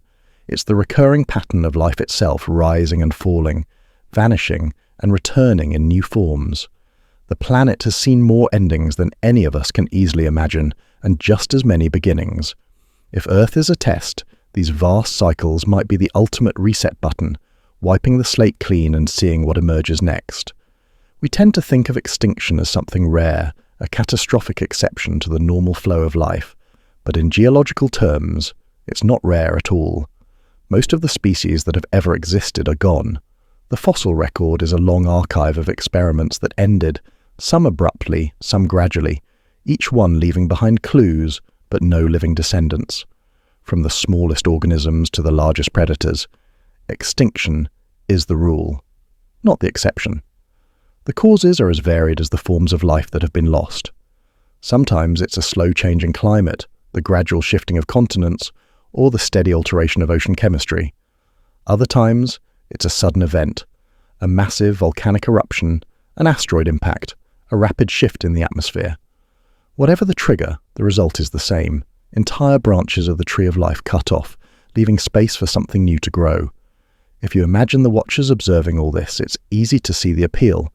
In one sweep, an extinction event tests adaptability on a massive scale. It forces survivors to navigate an entirely changed environment, to find new ways to live, to evolve into forms that fit the new conditions. In some cases, the survivors are small, overlooked species that suddenly thrive in the absence of former giants. In others, entirely new lineages emerge to dominate.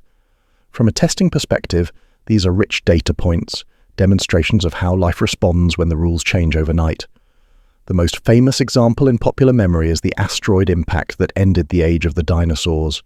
For tens of millions of years, they had ruled the land, their dominance unquestioned. Then, in a geological instant, they were gone. The survivors, small mammals, birds, reptiles, faced a world stripped of its old order. Some adapted, some didn't.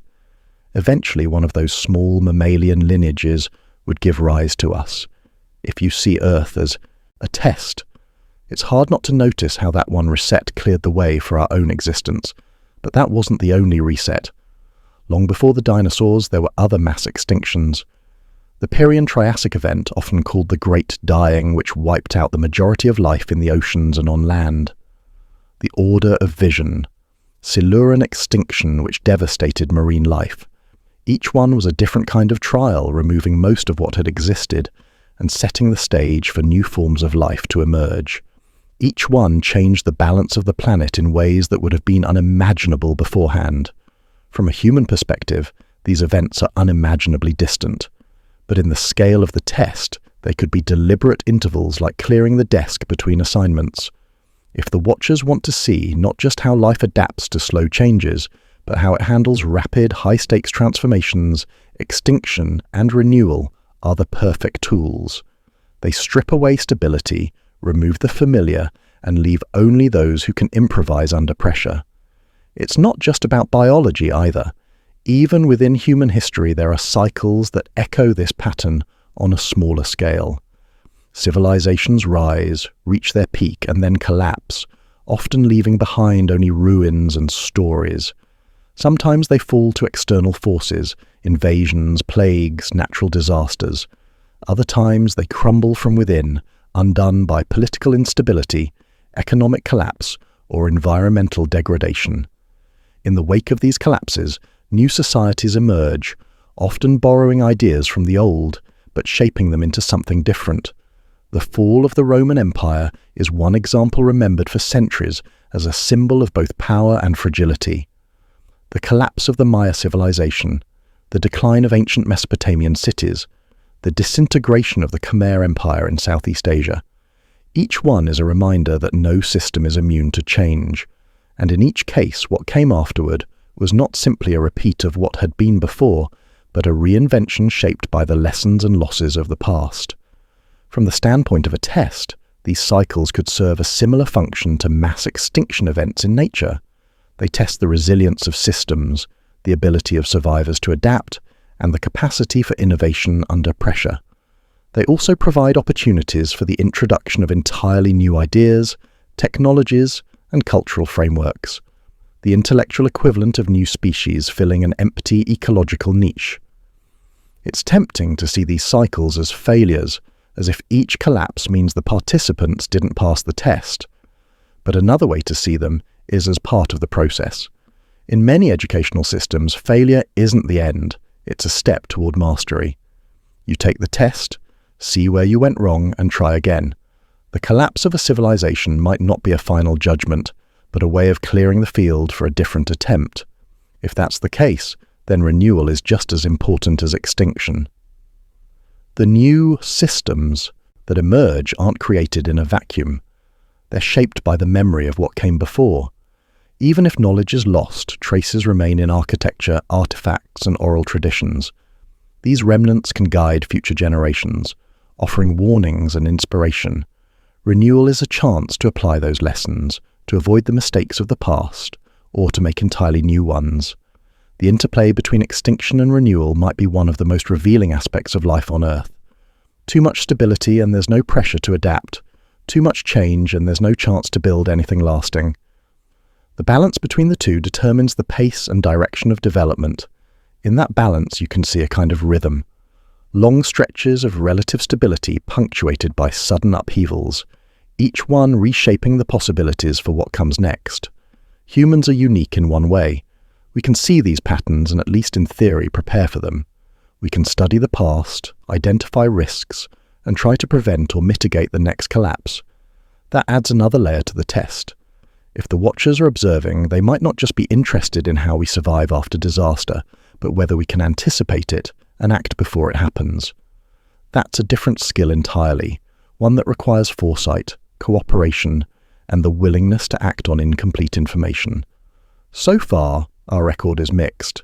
We've prevented some disasters, adapted to others, and ignored warnings until it was too late in still more cases. Climate change, nuclear proliferation, and ecosystem collapse are just a few of the challenges that could test our ability to break the cycle.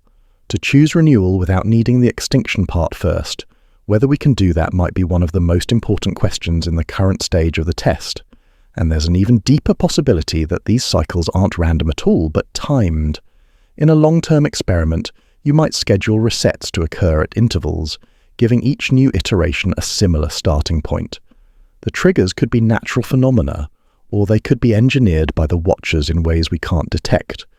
If that's true, then the test might not just be about surviving change, but about recognizing the pattern and learning to adapt to it, proactively.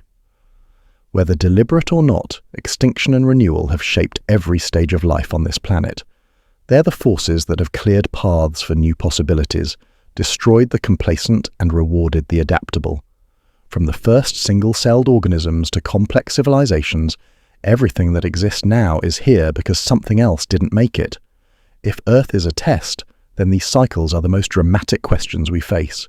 Questions written not in words but in the turning of ages, the rise and fall of species, the ruins left behind when one world ends and another begins.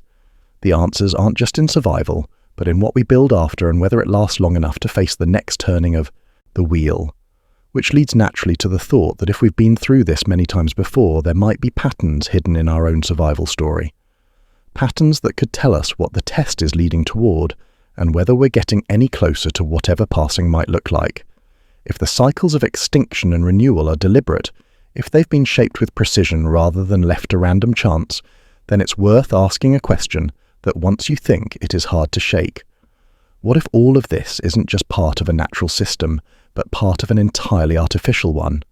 What if the world we live in, from the smallest detail in a grain of sand to the vast sweep of galaxies overhead, isn't fundamentally real in the way we assume, but a kind of constructed environment?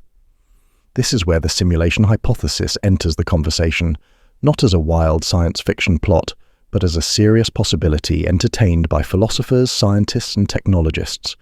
The idea is deceptively simple. We might be living inside a simulation created by an intelligence outside our reality. That intelligence could be a highly advanced alien civilization, future humans with unimaginable computational power, or something we can't categorize at all. Inside the simulation, everything would feel real because it's built to. The physics are consistent, the history is detailed, and the experiences are convincing. But outside it, there's a completely different level of reality, one we can't access, at least not directly. The unsettling part is that, according to some thinkers, it might actually be more likely that we are in a simulation than not. The reasoning goes like this. If any civilization anywhere reaches the point where they can simulate conscious beings and detailed environments, they probably won't do it just once. They might run countless simulations for research, entertainment, or purposes we can't guess. If that's the case, the number of simulated worlds could vastly outnumber real ones, meaning that statistically, the odds of us being in the original physical reality could be extremely small. If you take this seriously, it offers a very different way to interpret the cycles of extinction and renewal we've seen throughout Earth's history. In a simulation, those could be programmed events, large-scale environmental resets triggered by code designed to test how the inhabitants respond to sudden change. Each extinction event could be like hitting a reset switch on part of the simulation, clearing out certain parameters, and introducing new variables to see what happens. From the perspective of the designers, this would be a controlled way to study adaptability over vast stretches of simulated time. The simulation hypothesis also offers an explanation for some of the stranger aspects of our universe. The way physical constants seem fine-tuned for life, for example. In physics, the values of certain fundamental properties, like the strength of gravity or the mass of the electron, seem oddly precise. If they were even slightly different, life as we know it wouldn't exist. In a simulation, this wouldn't have to be a coincidence. Those constants could be deliberately set by the programmers, just like a game designer sets the rules of their virtual world.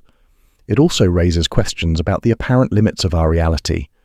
In computing, processing power is finite, so simulations often optimize resources by rendering only what's necessary at any given moment. If the universe we experience works the same way, there could be limits to what's actually rendered in full detail. For instance, the world beyond our direct observation might exist only as data until it's needed. Some physicists have even speculated that certain unexplained phenomena in quantum mechanics, like the observer effect, could hint at an underlying computational structure, as if the universe updates only when observed. And then there's the matter of glitches. In our technology, no system is perfect. Even highly advanced simulations could have small errors, moments when the environment doesn't behave exactly as intended. In human life, strange coincidences, impossible-seeming patterns, or sudden changes in probability could be interpreted as these glitches, brief glimpses of the underlying code showing through. Most people dismiss such moments as chance, but in a simulation framework, they take on a different weight. Of course, if we are in a simulation, the natural next question is why. The purposes could be as varied as the possible designers. If it's an advanced alien civilization, maybe they're studying the development of intelligent life under different conditions. If it's future humans, perhaps they're running simulations of their own history to understand it better, or to test scenarios before making decisions in their own time. It's even possible the simulation is entertainment, an elaborate form of storytelling or immersive experience for beings who find our struggles and triumphs worth watching. The idea also reframes the possibility of a test. In a physical world, the test might be a metaphor for life's challenges. In a simulation, it could be literal. The programmers could have built the environment with specific conditions and objectives to measure behavior. The cycles of extinction and renewal could be part of those objectives, as could the moral, social, and technological challenges we face. Every choice we make individually and collectively could be logged and analyzed in real time. There's an unsettling implication here. In a simulation, the observers have the ability to intervene at any moment, altering conditions to see how we respond. That intervention could be as small as influencing the outcome of a single event, or as large as triggering global changes in climate, resources, or political stability. From our perspective, these would look like natural events or human-caused developments. From theirs, they'd be intentional, manipulations of the environment. And yet, if this is true, there's a kind of strange safety in it. In most simulations, the simulated being can't die in any ultimate sense. Their consciousness is part of the code, and if the program is stopped or altered, it can be saved, copied, or transferred. That doesn't make the experience inside the simulation any less real to us, but it does open the door to the idea that death might not mean the end from the perspective of the designers. Still, the simulation hypothesis leaves us with more questions than answers. If the designers are capable of creating a reality this detailed, why reveal it at all? Why not keep it completely seamless without even the faintest hint of its artificial nature? One possibility is that part of the test is whether we can figure it out. In a world where the truth is hidden but discoverable, those who look closely enough might eventually see patterns that point beyond the surface. That act of seeing could itself be part of what's being measured. Another question is whether we could ever leave the simulation. Not just die within it, but actually exit to whatever's outside. In theory, if our consciousness is just data, it could be transferred to a different system or into a physical body and another reality. But whether the designers would allow that is another matter entirely. If the purpose is to observe, they might keep the boundaries firmly closed. If the purpose is to train or prepare us, there might be a point at which graduation means moving into a different reality. For now, we're left inside looking for signs. And those signs, if they exist, could be anywhere in the patterns of history, in the fine-tuning of physics, in the moments that feel too precise or too strange to be random. Each one is a possible crack in the surface, an invitation to look deeper. Whether we ever find proof might depend on whether proof is part of the design or whether uncertainty is the point. And if uncertainty is the point, then the simulation hypothesis might not be a theory to solve, but a lens to look through, a way to see the test as something that isn't just playing out on Earth, but in an environment whose boundaries we can't yet see. The extinction events, the renewal cycles, the suffering, the cooperation and conflict of civilization, all of it could be lines in a program still running, still being evaluated. Which raises the next question: if this is all being run for a reason, what exactly are the parameters of the test? And more importantly, what outcome are the designers hoping for? If the simulation idea holds any truth, or even if we set it aside and just consider the possibility that Earth is some kind of trial, then the most unnerving part might be that we don't actually know what's being tested. It's one thing to sit down for an exam when you've been told the subject and format. It's another to realize you might be taking a test every day without being told the questions, the scoring system, or even the criteria for passing. That possibility changes the way you look at ordinary life because suddenly everything becomes suspect. Every decision, every interaction, every impulse you either follow or resist, any of it could be part of an evaluation you're unaware of. The most effective tests in a controlled study are often the ones the participants don't know they're part of. Psychologists have used this principle for decades. When subjects are told exactly what's being measured, they change their behavior, consciously or not, to try to match expectations. But if they believe they're doing something ordinary, filling out an unrelated survey, working on a neutral task, their genuine responses emerge. If Earth is a test, the same principle might apply on a planetary scale. The only way to see our unfiltered nature is to make the evaluation invisible. That means the real questions might not be written in the obvious places. They might be hiding inside the routines of everyday life. How you treat someone when you think there's nothing to gain. Whether you help a stranger when no one is watching, the way you behave when you have power over someone else, and when they have power over you. These moments could be the equivalent of short answer questions scattered throughout the day, each one contributing to a larger pattern. The unsettling part is that you can't fake a pattern for long. Even if you're aware of being observed in some vague way, the details of your behavior eventually reveal what you really prioritize. Do you only act fairly when there's a reward? Do you abandon principles under stress? Do you stay consistent even when it costs you? In a hidden test, those patterns might matter more than the occasional dramatic choice. It's not just individuals who could be tested this way. Entire societies might be subject to invisible evaluations. How a community responds to scarcity could be one question. Whether a nation upholds its ideals when it's inconvenient could be another. Global cooperation in the face of a shared threat could be a large-scale version of the same thing. From the point of view of an external observer, watching these situations unfold without announcing the stakes would reveal far more about our true nature than asking us directly. The problem is that if we don't know the questions, we also don't know the scope of the answers. A decision that feels small could have far-reaching implications in the structure of the test. Ignoring someone in need might be weighted differently if it happens in a time of abundance versus a time of crisis. Choosing to cooperate might be valued differently depending on the personal risk involved. The same action could be interpreted in opposite ways depending on context, and we'd have no way of knowing which was which. And then there's the possibility that some of the questions are built into long-term scenarios, the kind that take decades or even centuries to play out. A civilization's environmental policies, for example, might be a test of foresight and responsibility. The results wouldn't be visible until the consequences arrived, and by then most of the decision-makers would be gone. In that kind of setup, the real subjects of the test aren't the individuals making the choices, but the species as a whole. If you think about it like that, Even some of the most mundane parts of life could be part of the design. Economic systems could test fairness and greed. Legal systems could test justice and flexibility. Technology could test wisdom and restraint. These wouldn't be side effects. They'd be built-in conditions like sections on a sprawling exam, each one measuring a different capacity. We might move through them without recognizing them for what they are, interpreting them as normal life, when in fact they're deliberate challenges. In a way, this also reframes some of history's biggest turning points, wars, revolutions, scientific breakthroughs.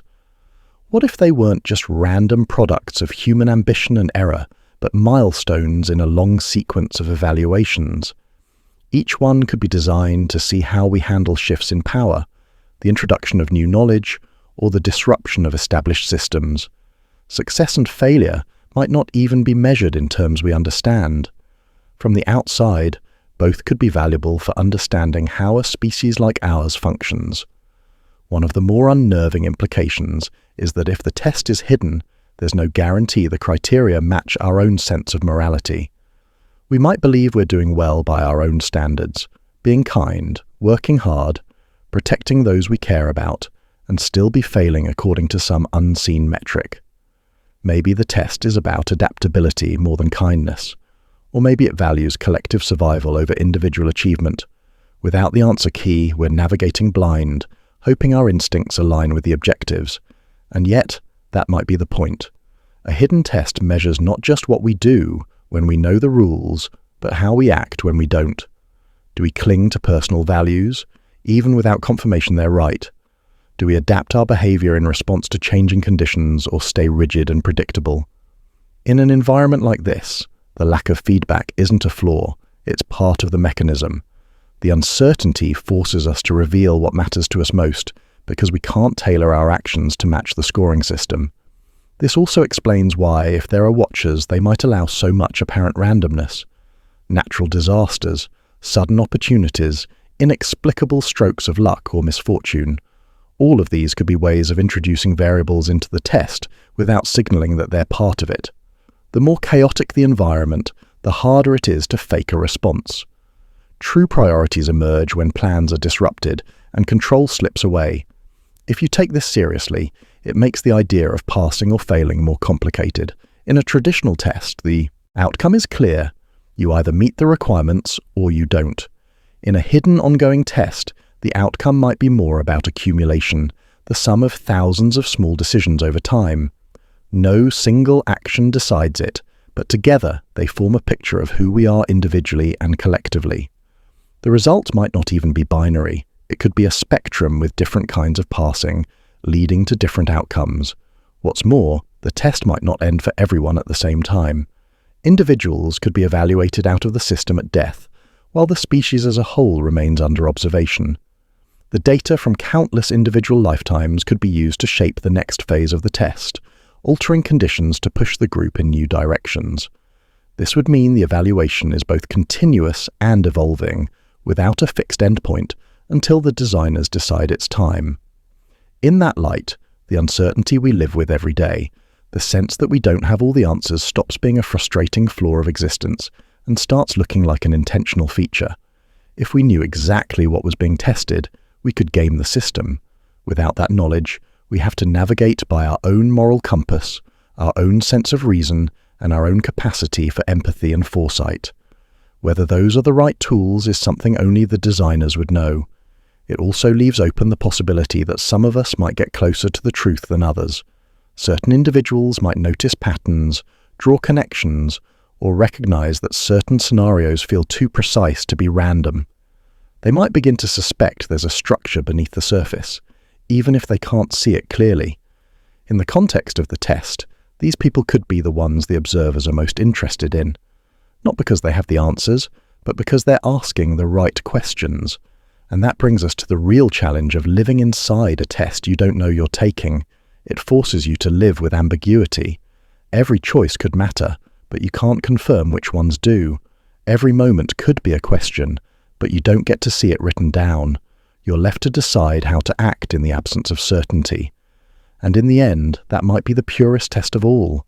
If that's the case, then the real mystery isn't whether we're being tested, but what the next stage might look like. If the unseen examiners are collecting answers, sooner or later, they'll decide it's time to move us forward. The only question is whether we'll recognize it when it happens, or whether it will look like just another part of ordinary life.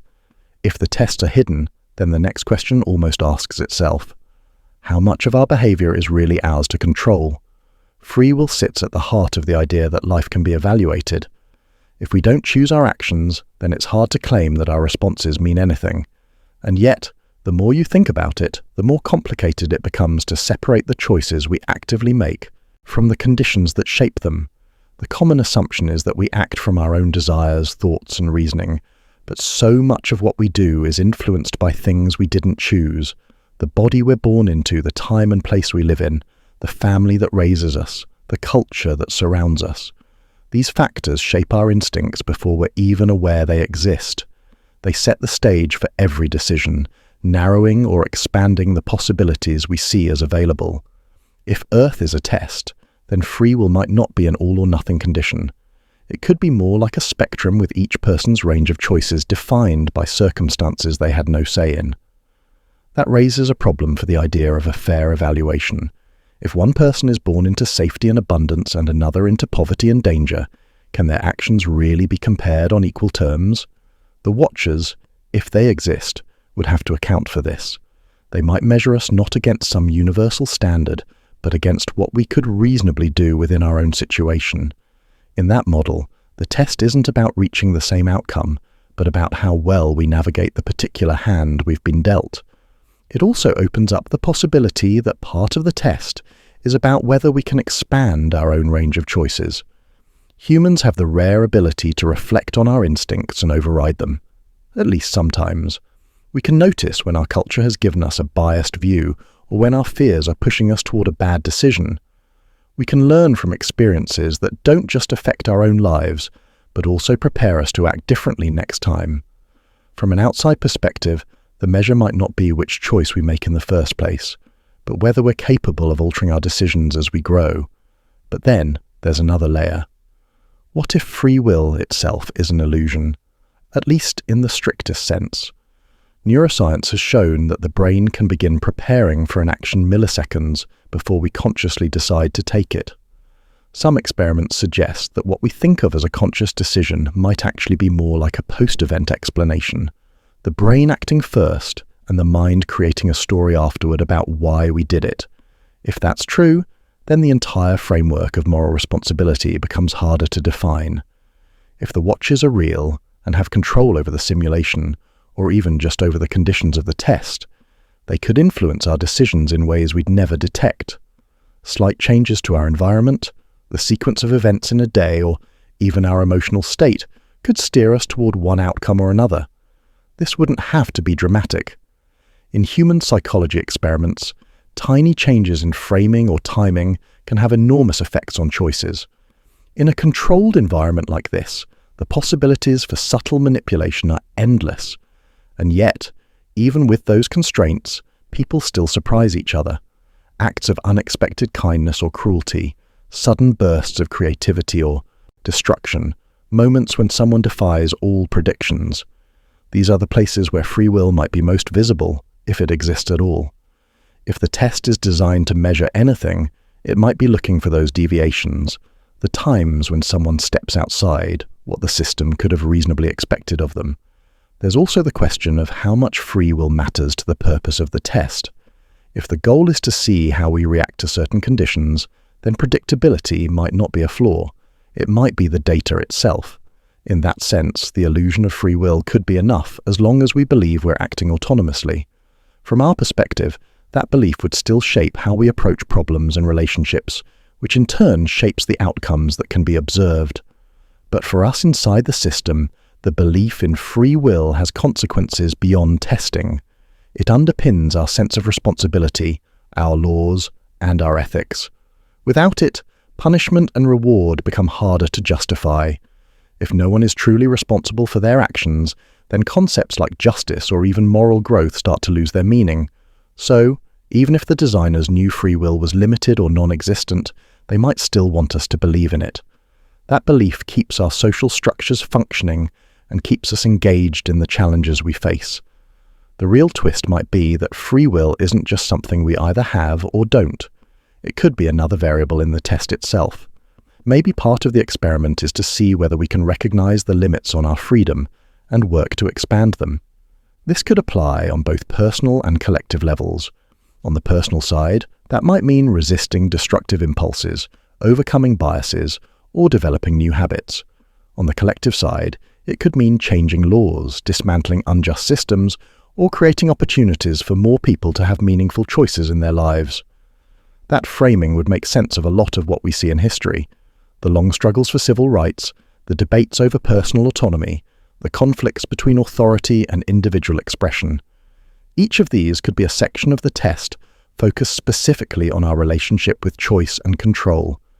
The outcomes wouldn't just measure what we do, but how much we fight to preserve or expand the ability to choose in the first place. And if this is part of the test, the observers might be looking for patterns over long stretches of time. Do we tend towards systems that limit choice for the sake of order, or toward ones that expand it at the risk of chaos? Do we use freedom to create stability, or to destabilize what already exists? The answers might say as much about us as a species as they do about any individual within it. What complicates all of this is that freedom isn't always comfortable. With more choices comes more responsibility and more potential for regret. Some people prefer strict rules and clear authority because it simplifies the mental load of decision. Others see too much freedom as dangerous, opening the door to actions that harm the community. The tension between these perspectives might itself be something the test is designed to provoke. Watching how we balance individual autonomy against collective safety. And then there's the possibility that free will is conditional, something that can be earned or expanded through certain actions. In that model, the test isn't static but dynamic. The more we demonstrate the ability to use choice wisely, the more choices we're given. The less we do, the more constrained our environment becomes. From the inside, these changes might look like luck, privilege, or unfair disadvantages. From the outside, they'd be deliberate adjustments to see how we respond to different levels of control. If that's true, then even our perception of freedom could be part of the evaluation. Feeling trapped might push some to despair and others to rebellion. Feeling free might lead some to gratitude and others to complacency. The variety of responses could be the point, a way to see the full range of what this species does when given or denied the ability to shape its own path. In the end, whether free will is absolute, partial, or an illusion might matter less to the test than how we act within whatever range we do have. If we believe we have choices, we act as though we're responsible for them. If we discover limits, we decide whether to accept them or to try to break through. Either way, those decisions, real or perceived, become the data that tells the watchers who we are. And that brings us to a more personal angle on the test. If choice is central, then what we value when we make those choices becomes even more important. The question isn't just what we can do, but what we will do and why, which means the next place to look is at the moral variables, the shifting standards of right and wrong that guide us through a world where the rules of the test are hidden. If there's a test underway, and if the watchers, whoever they are, want to keep it hidden while still giving us enough information to act, the most natural place to put clues might be in the environment itself, not in the form of obvious announcements or clear instructions, but as patterns, anomalies, and moments that make us stop and wonder whether we're seeing the edges of something bigger. The sky and the earth have always been our oldest canvases for meaning. They were the first things we stared at before we had writing, before we had nations, before we even had language to compare notes, and they still have the power to feel like messages, whether we treat them as coincidence, myth, or something deliberately placed. Throughout history, the sky has been the stage for some of humanity's most profound realizations and fears. Eclipses that turn day to night without warning, comets appearing suddenly in the heavens trailing light across the darkness, meteor showers arriving like clockwork but interpreted as omens by those who didn't yet know their source. In every era, people have tried to read meaning in these events. To ancient eyes, a solar eclipse might have been the sky itself sending a warning or marking an important moment. Even now, in an age of astronomical science, There's a part of us that still feels a pull when the familiar order of the heavens is briefly broken. From the perspective of a hidden test, these disruptions could serve as reminders, subtle ways of saying, the world you think is stable can change without warning. They might be meant to nudge us toward humility, or to spark curiosity that leads to deeper understanding. The timing could even be deliberate, aligning rare celestial events with pivotal human moments. That's the kind of connection that's easy to dismiss as coincidence until you start to see a pattern. It's not just the rare events that hold meaning. Even the regular cycles of the sky, the phases of the moon, the slow shifting of the stars through the seasons could be part of the structure. For early civilizations, these cycles were essential for survival, marking the time to plant or harvest, to prepare for migrations or weather changes. In that sense, the sky was our first instruction manual, one that didn't speak in words, but in recurring shapes and intervals. If Earth is a test, then teaching us to read those patterns might have been the first stage, training our ability to notice and predict. The Earth itself carries its own set of signs, and like the sky, they can be as dramatic as a volcanic eruption or as subtle as the slow creep of climate over centuries. Natural disasters are often framed as purely destructive, but they also reveal how well we can respond to sudden change. Floods test cooperation and resourcefulness. Earthquakes test preparedness and resilience. Droughts test long-term planning and adaptability. Each one exposes the strengths and weaknesses of the systems we've built, forcing us to confront the gap between how we think the world works and how it actually behaves. From a test designer's perspective, the planet is a perfect variable generator. It can deliver challenges at different scales, local, regional, global, without tipping its hand about whether they're natural or introduced. If the watchers wanted to increase the difficulty, they could make disasters cluster together, or align them with moments of political or social tension to see how multiple pressures interact. The result would be a more complex test, one that measures not just how we handle each problem, but how we manage them in combination. And then there are the signs that don't fit neatly into either natural or artificial categories. Anomalies that resist easy explanation, strange sounds reported from deep in the ocean, lights in the upper atmosphere that don't match known weather or astronomical events, sudden shifts in the behavior of animals, sometimes before disasters, sometimes without. Any clear cause? These kinds of occurrences have been recorded in folklore for centuries, and even in modern times they often spark speculation about whether we're seeing more than we understand. Of course, not every anomaly is a message. The Earth is a complex, dynamic system, and complexity always produces surprises. But if you're looking for signs of a test, these anomalies take on a different significance. They could be calibration checks, the equivalent of tapping a microphone to make sure it's working, or adjusting the lighting in a theatre to see how the audience reacts. From the inside, they're mysteries. From the outside, they could be routine maintenance. There's also the possibility that some signs are meant to be cumulative. A single unexplained event might be easy to dismiss, but a sequence of them spaced over years or decades could act like a breadcrumb trail. The trick is that different people would notice different breadcrumbs depending on their interests, location, and awareness. Only when enough observations are combined does the patterns start to emerge, and even then it might be open to multiple interpretations. It's worth remembering that humans are pattern-seeking creatures by nature. We're good at spotting connections, sometimes so good that we see them where none exist. This is both a strength and a vulnerability in the context of a hidden test. On the one hand, it allows us to piece together genuine clues. On the other, it means we can chase false patterns endlessly, convinced we're uncovering meaning when we're really looking at noise. A well-designed test could exploit this tendency, placing both real and misleading signs to see who can tell the difference. In the realm of the sky, for example, some astronomical alignments happen purely by chance, while others follow predictable cycles. The challenge is recognizing which is which, and then deciding what, if anything, to do with that knowledge. On Earth, a sudden environmental shift might be part of a long natural cycle, or it might be a genuine outlier. Without complete information, we're forced to act based on probabilities, intuition, and the weight of evidence we can gather. That process itself could be part of what's being measured. The question is whether the watchers, if they exist, ever intend for us to find definitive proof in these signs. Maybe the goal is not to confirm their presence, but to keep us looking. A species that's always searching for meaning is a species that keeps developing tools, building knowledge, and pushing the boundaries of understanding.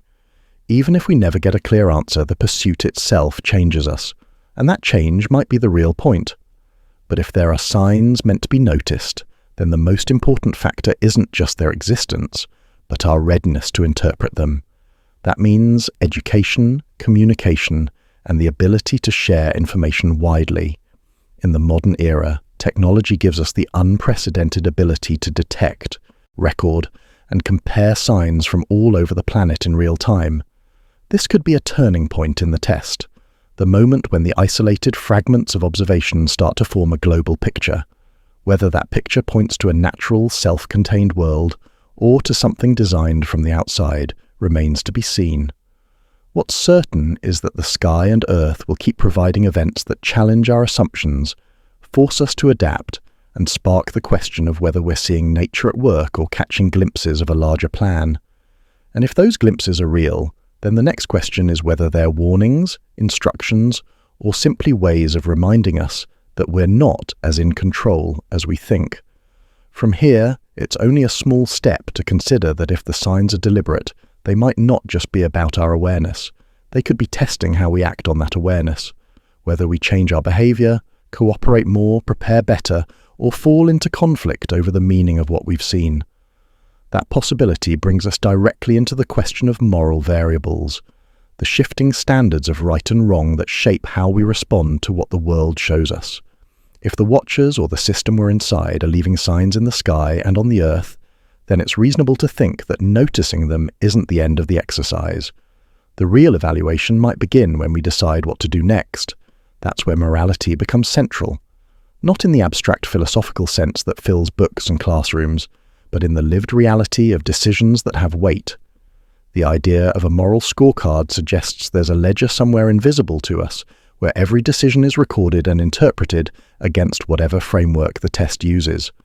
We don't know the categories, we don't know the weighting, and we don't know the passing grade. But if it exists, then every choice might count toward it. In human society, scorekeeping is nothing new. We measure performance in sports, in academics, in job evaluations. We track our own progress in exercise routines, diets, savings accounts. When we know the rules, these systems make sense. You can see what's expected, and you can measure your improvement. But the moral scorecard of a hidden test is different. It's opaque, running in the background whether we believe in it or not. We have to guess what it values, and those guesses are shaped by the culture, upbringing, and personal experience we carry with us. If the test is designed by beings or intelligences outside our reality, their sense of morality might not map perfectly onto ours.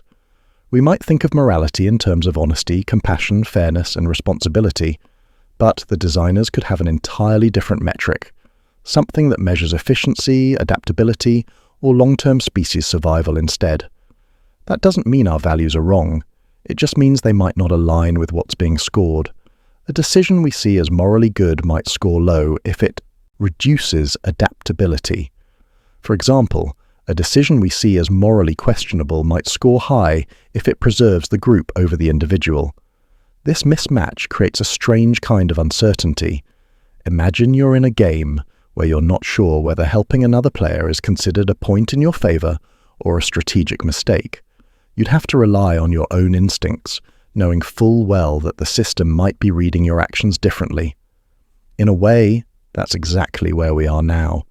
If the moral scorecard is real, we can only act according to the principles we believe are right, and accept that we might be evaluated by a different scale. It's possible that this uncertainty is intentional. If we knew exactly what actions would improve our score, we might simply optimize for that, performing goodness instead of living it. The hidden nature of the scorecard forces authenticity, or at least reveals it.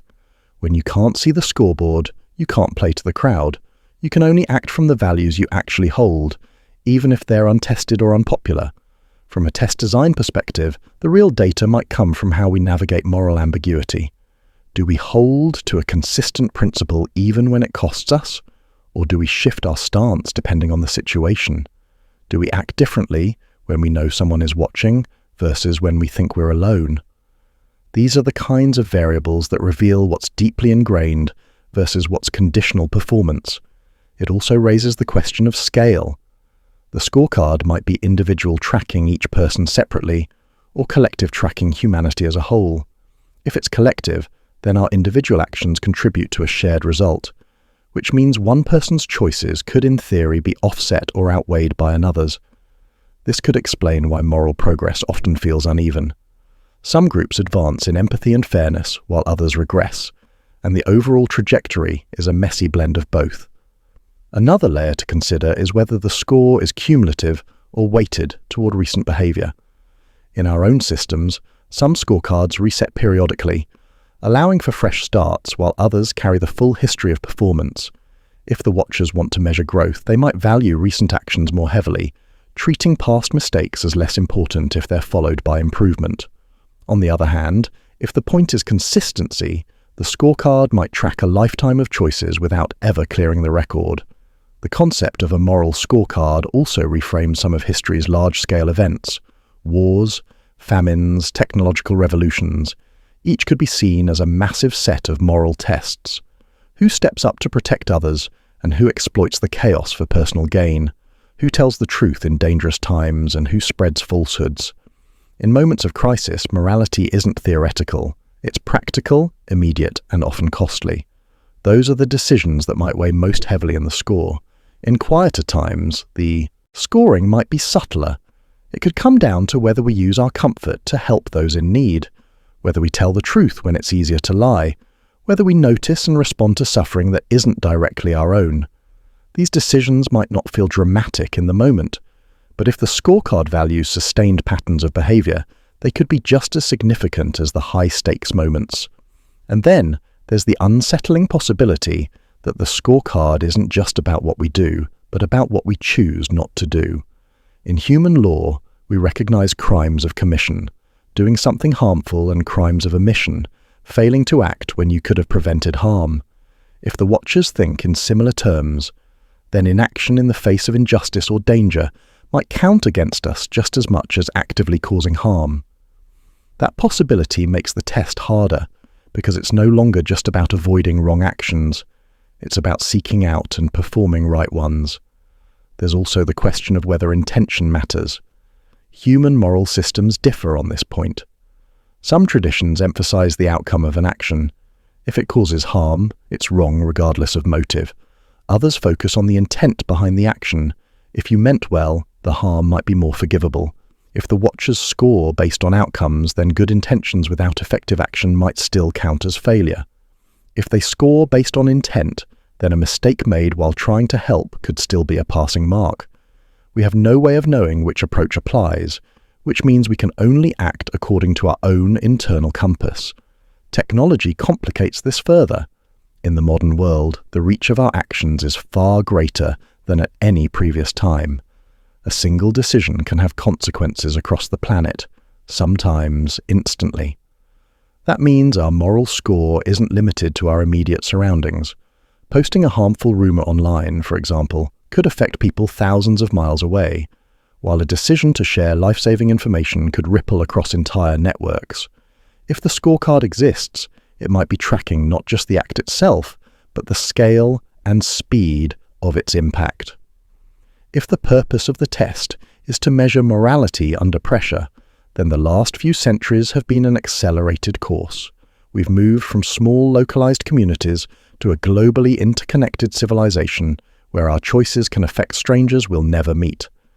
This shift might be deliberate, increasing the complexity of the moral test to see whether we can extend our empathy and responsibility beyond the people in our immediate circle. From this perspective, the moral scorecard isn't just an abstract idea. It's a running log of how well we navigate the expanding scope of our influence. It doesn't wait for us to be ready. It just records what we do when we're confronted with the chance to help, harm, or ignore. And because we can't see the results, we're left to wonder whether we're trending toward passing or failing. What makes this both fascinating and frustrating is that the scorecard, if it's real, might not be revealed until the very end for individuals at the moment of death for humanity, perhaps at some future point when the test is concluded. Until then, all we have is our own reflection and the feedback we get from the world around us, which is often noisy, inconsistent, and incomplete. That uncertainty might be the real design feature. It forces us to develop a morality that doesn't depend on visible rewards or punishments. It pushes us to act according to principles even when there's no clear sign that those principles are working in a measurable way. In other words, the scorecard might be hidden not to trick us but to make sure we're not simply playing to the scoreboard. And if that's the case, then our moral evolution, both as individuals and as a species, is happening right now, in ways we may not fully recognize. Which means the next question isn't just how we're being scored, but what the purpose of that scoring really is. Is it preparation for something else? Is it a filter to see who moves on to another stage? Or is it an ongoing process with no final destination, a test we're meant to take endlessly? Because the act of taking it is the point. If the watchers know, they haven't told us.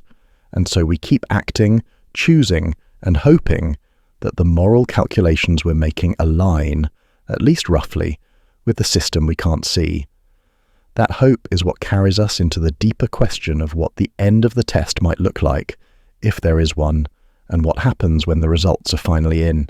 If there's a moral scorecard and if our actions are being tracked towards some unseen threshold, then it's natural to wonder whether there's an end point, not just the personal end point we all face when our lives are over, but a collective one. A moment when the test ends for humanity as a whole. In that framework, the idea of graduation becomes both tempting and unsettling. Tempting because it suggests there's a reward or advancement waiting if we succeed. Unsettling because it also means there could be a final judgment about whether we've made it or not. In human terms, graduation is a transition. It marks the completion of one stage and the readiness to enter another. You move from the controlled environment of the classroom into a broader, less guided space. If Earth is a test, then graduation could mean leaving this environment physically, spiritually, or in some way we can't yet imagine for a new phase designed for those who've met the criteria. It could be a higher level of reality, a different kind of existence, or even a role reversal where we become the observers for someone else's test. The key question is what those criteria might be. If they're moral, then graduation could depend on reaching a certain level of empathy, fairness, or cooperation. If they're intellectual, it might require achieving a depth of understanding about the universe and our place in it. If they're about adaptability, then we might need to demonstrate that we can handle unpredictable changes without collapsing into chaos.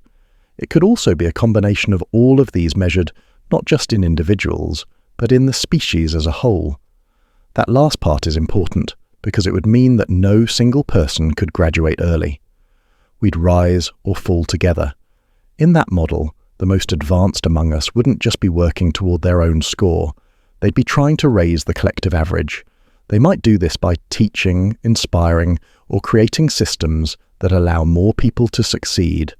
From the perspective of the test, the ability to bring others along might be the highest mark of readiness. It's possible that graduation isn't about perfection, but about meeting a minimum threshold. In schools, not every graduate leaves with the same level of skill or knowledge. The requirement is simply to be prepared enough to function in the next stage. If the watchers are running a test, they might have a similar standard. We don't need to be flawless, just capable of handling what comes next, without destroying ourselves or others.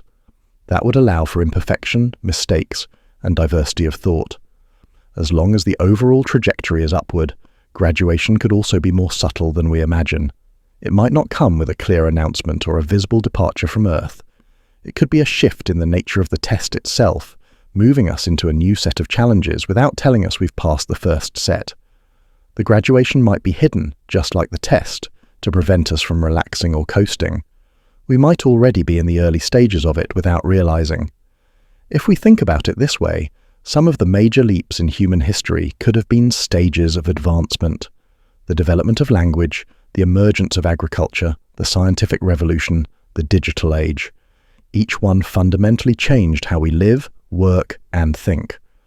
From an outside perspective, these might be less about random progress and more about deliberate steps in a long curriculum.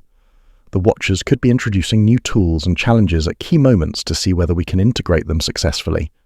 There's also the question of whether graduation is guaranteed if we meet the criteria, or whether it's a selective process. In human education, some students graduate, while others repeat the course or drop out entirely.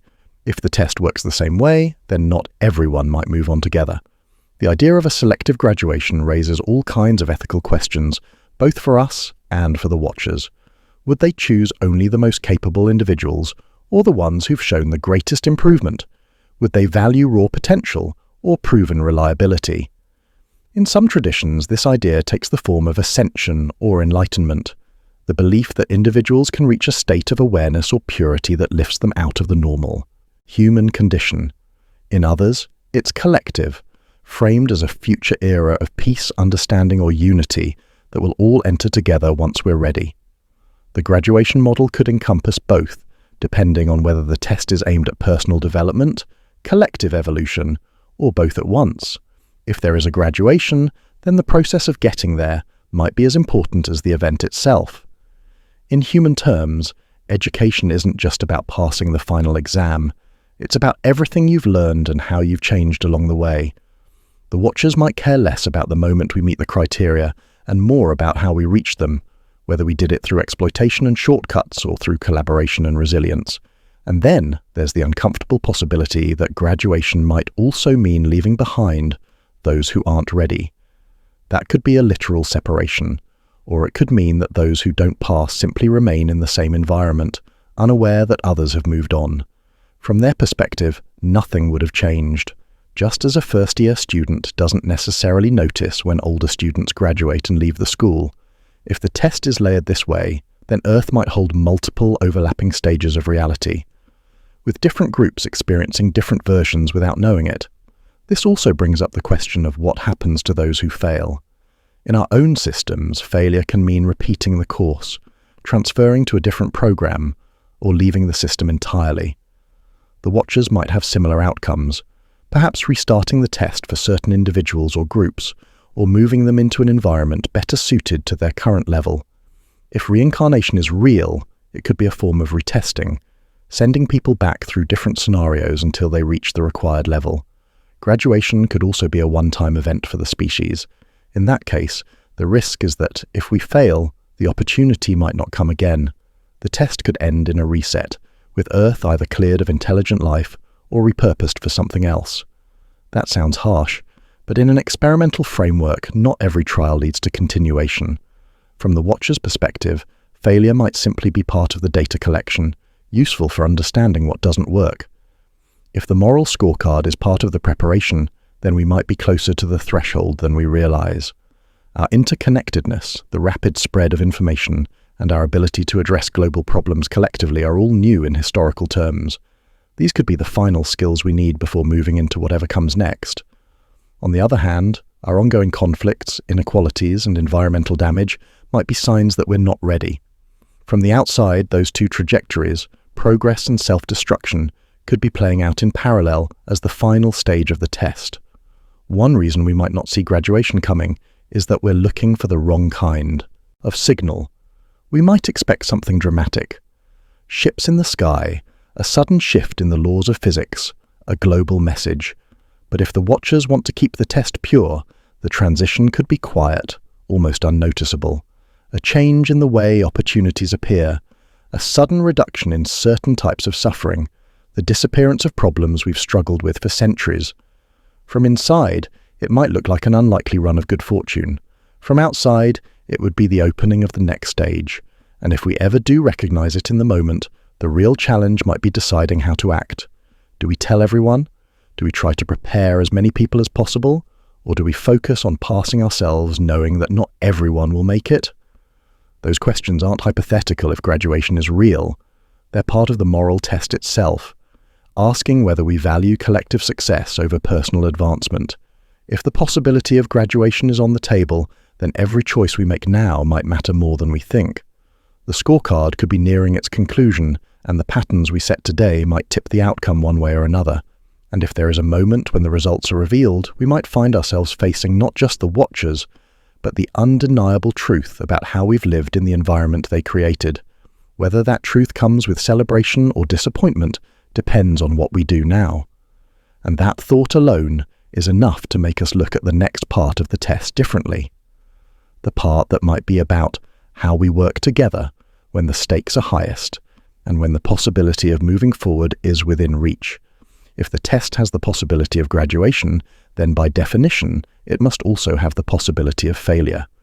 And unlike the graduation scenario, which is easy to imagine in hopeful, inspiring terms, the fail state is more elusive and more disturbing.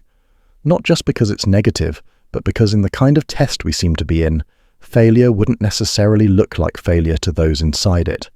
It might not be announced, it might not be obvious, and it might not even be recognized for what it is until long after it's happened, if at all.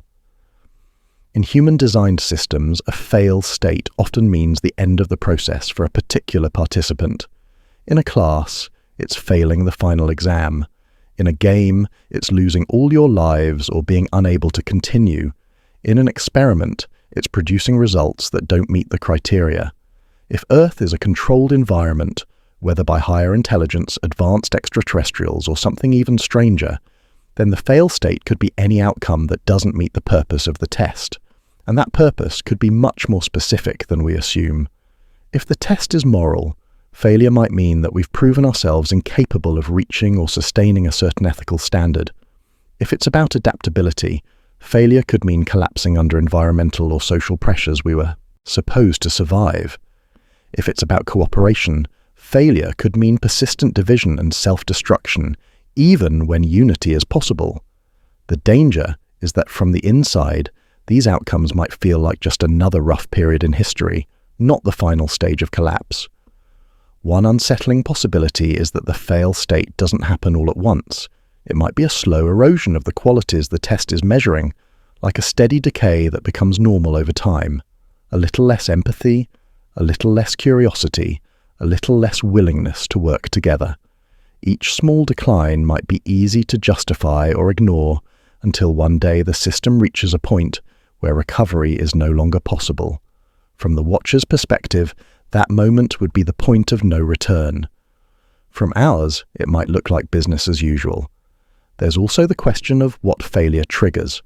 In human experiments, when a test subject fails to meet the conditions, the experiment is often ended. In a simulation, that could mean shutting it down entirely. If Earth is a simulation, the fail state might literally mean the end of this version of reality.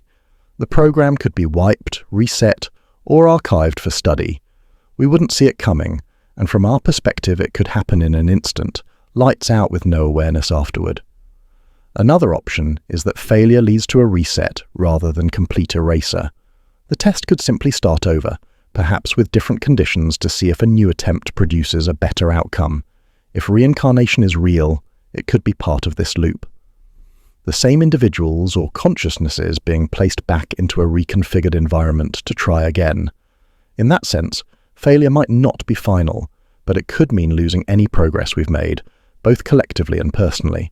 That alone would be a devastating setback if the process is meant to be cumulative. Then there's the possibility that failure results in repurposing rather than ending. In an agricultural metaphor, if a crop fails, the land isn't necessarily destroyed. It's replanted with something else.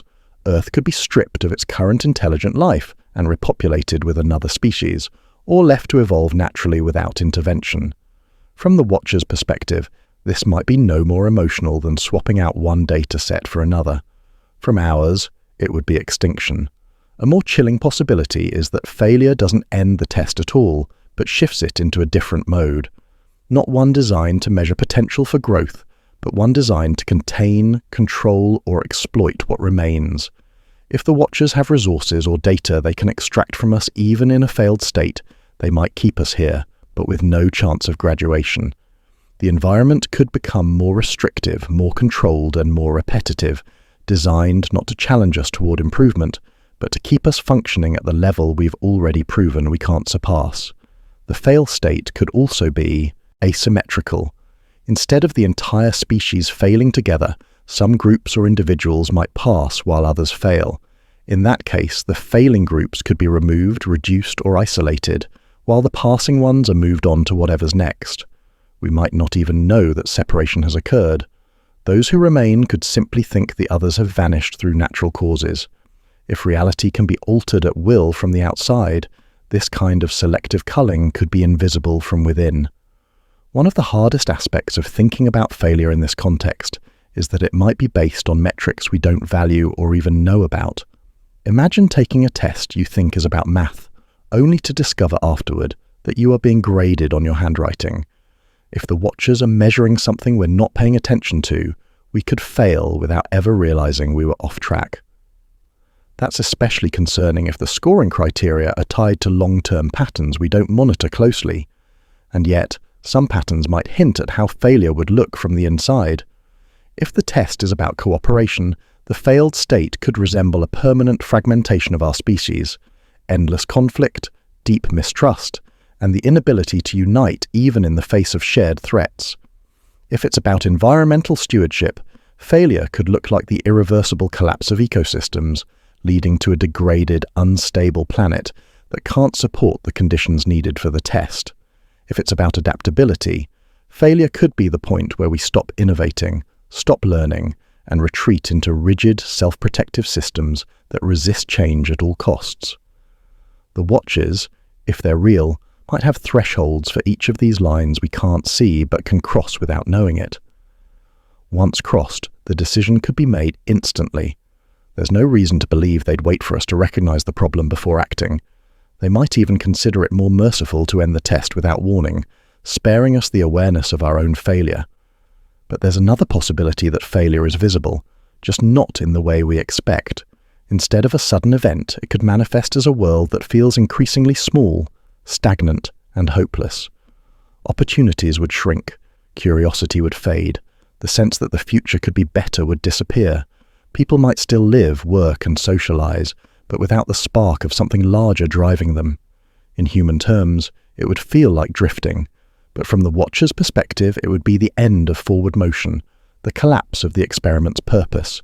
If the fail state is real, then perhaps the most important thing isn't to know exactly what it looks like, but to notice when we're moving toward it. That could mean watching for signs of narrowing possibility, for the loss of our willingness to take risks in pursuit of progress, for the replacement of hope with resignation. If those trends are visible, then the test might still be in play, and there might still be time to reverse course. Of course, the fail state might not be avoidable for everyone. If the test includes both individual and collective scoring, it's possible for some to pass, while others fail with outcomes diverging accordingly. That's where the moral scorecard ties back in.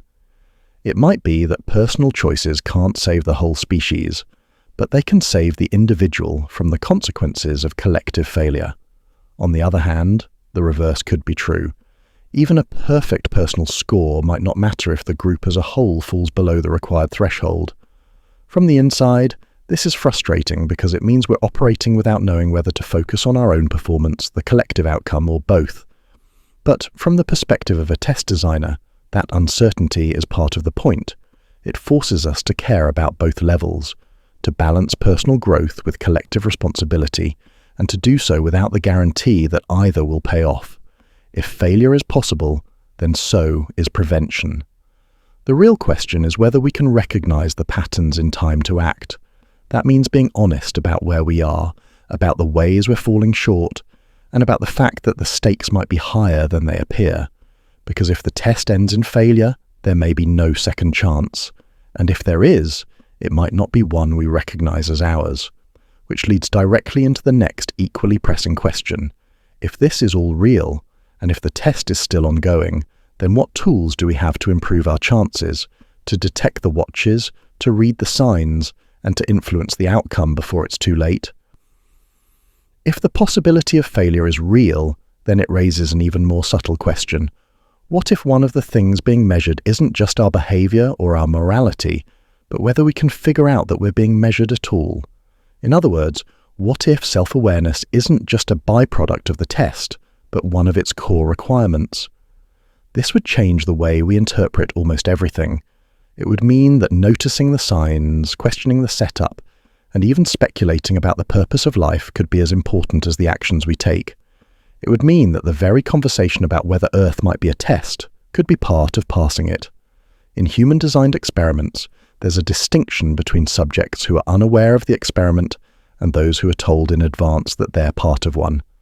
The latter group often behaves differently, sometimes in ways that invalidate the results. That's why so many psychological studies rely on partial information or outright concealment until the experiment is over. But there's also a more complex type of experiment where the goal is to see if the participants can discover that they're in one without being told. In that setup, the discovery itself is the point. If Earth is such a setup, then the watchers might be waiting to see who notices. The signs we've talked about, the improbable fine-tuning of life's conditions, the moral patterns, the cycles of challenge and renewal, might not just be parts of the test, but hints toward its existence. Noticing them would require a certain kind of awareness, the ability to step outside our immediate concerns, to think about the structure we're inside, rather than just the content of our lives. This raises the possibility that the test could have multiple tiers. The first is basic survival and adaptation, the level where most life operates. The second is social and moral complexity, the level where we begin to organize, cooperate, and create systems of meaning. The third and possibly final level could be meta-awareness, the recognition that we're inside a design system. That recognition might be the gateway to the next stage, whatever it is. Self-awareness at that level isn't just about abstract speculation, it's about what you do with the realization. In human terms, if you were a subject in an experiment and you figured it out, you could react in different ways. You could try to break the experiment. You could try to play to its goals to ensure you pass. Or you could engage with it more thoughtfully, using the awareness to refine your behavior while still respecting the framework. The watchers, if they're evaluating self-awareness, might be looking at which of those responses we choose both individually and collectively. One challenge with this idea is that self-awareness isn't evenly distributed. In any group, some will see patterns sooner than others. This could create a split between those who suspect there's a test and those who think life is purely random. That split could be another part of the measurement. Do those who suspect share their insight, or do they keep it to themselves? Do they try to convince others, or do they respect the right of others to remain unaware? Each of those choices reveals something about values and priorities. It's also possible that self-awareness could be dangerous to the process if it spreads too quickly. If the point of the test is to see how we behave under the assumption that life is natural and unobserved, then widespread belief that we're being tested could alter the results. We might start behaving performatively, doing what we think the watchers want, rather than acting according to our own developed principles. In that case, the watchers might prefer that awareness emerge slowly in pockets rather than all at once. This fits with the idea that not everyone is meant to pass in the same way. Some might excel at the moral or adaptive aspects without ever realizing the broader framework. Others might grasp the framework but struggle with the daily execution of the test's requirements. From the outside, both kinds of success might be valuable just in different ways. The test could be designed to produce a range of outcomes rather than a single uniform result. The question then becomes, how does one demonstrate self-awareness without falling into the trap of artificial behavior? The answer might lie in integrating the awareness into daily life without letting it override authenticity. That means continuing to act according to your values, but with an added layer of observation, watching not only what you do, but how it fits into the possible structure of the test. It's a delicate balance, and the ability to maintain it could be the real measure. From a historical perspective, moments of increased self-awareness have often coincided with major shifts in human civilization. The Enlightenment brought not just new knowledge, but a new way of thinking about knowledge itself. The space age forced us to see Earth as a single, fragile sphere in a vast void, changing how we think about our place in the universe. The digital age has connected us in ways that make it possible to share patterns and anomalies instantly. Each of these could be steps toward collective self-awareness, milestones on a path that the watchers might be monitoring closely. Of course, there's also the possibility that we've been here before. If the test has been run multiple times either on Earth or elsewhere, then the pattern of reaching self-awareness might be a known stage, one that comes with predictable risks and opportunities.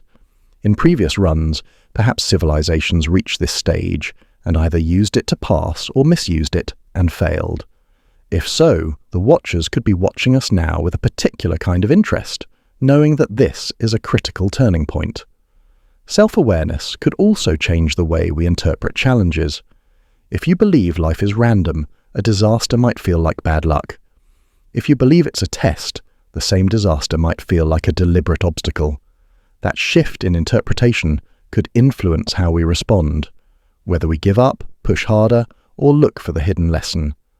The watchers might not care which interpretation we choose, only that we make one consciously rather than reacting purely on instinct.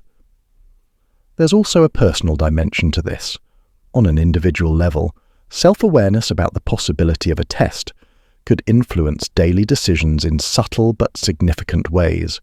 It could make someone more patient in a difficult conversation, more willing to help a stranger, or more careful about the long-term consequences of a choice. These changes might not be visible on a large scale, but if enough individuals make them, the collective effect could be profound. At the same time, awareness can bring discomfort. The idea that you're being watched and evaluated, possibly without your consent, can feel intrusive or even oppressive. For some, this could lead to anxiety or resentment, a sense of being trapped in a system they didn't choose. That emotional response might itself be part of the measurement.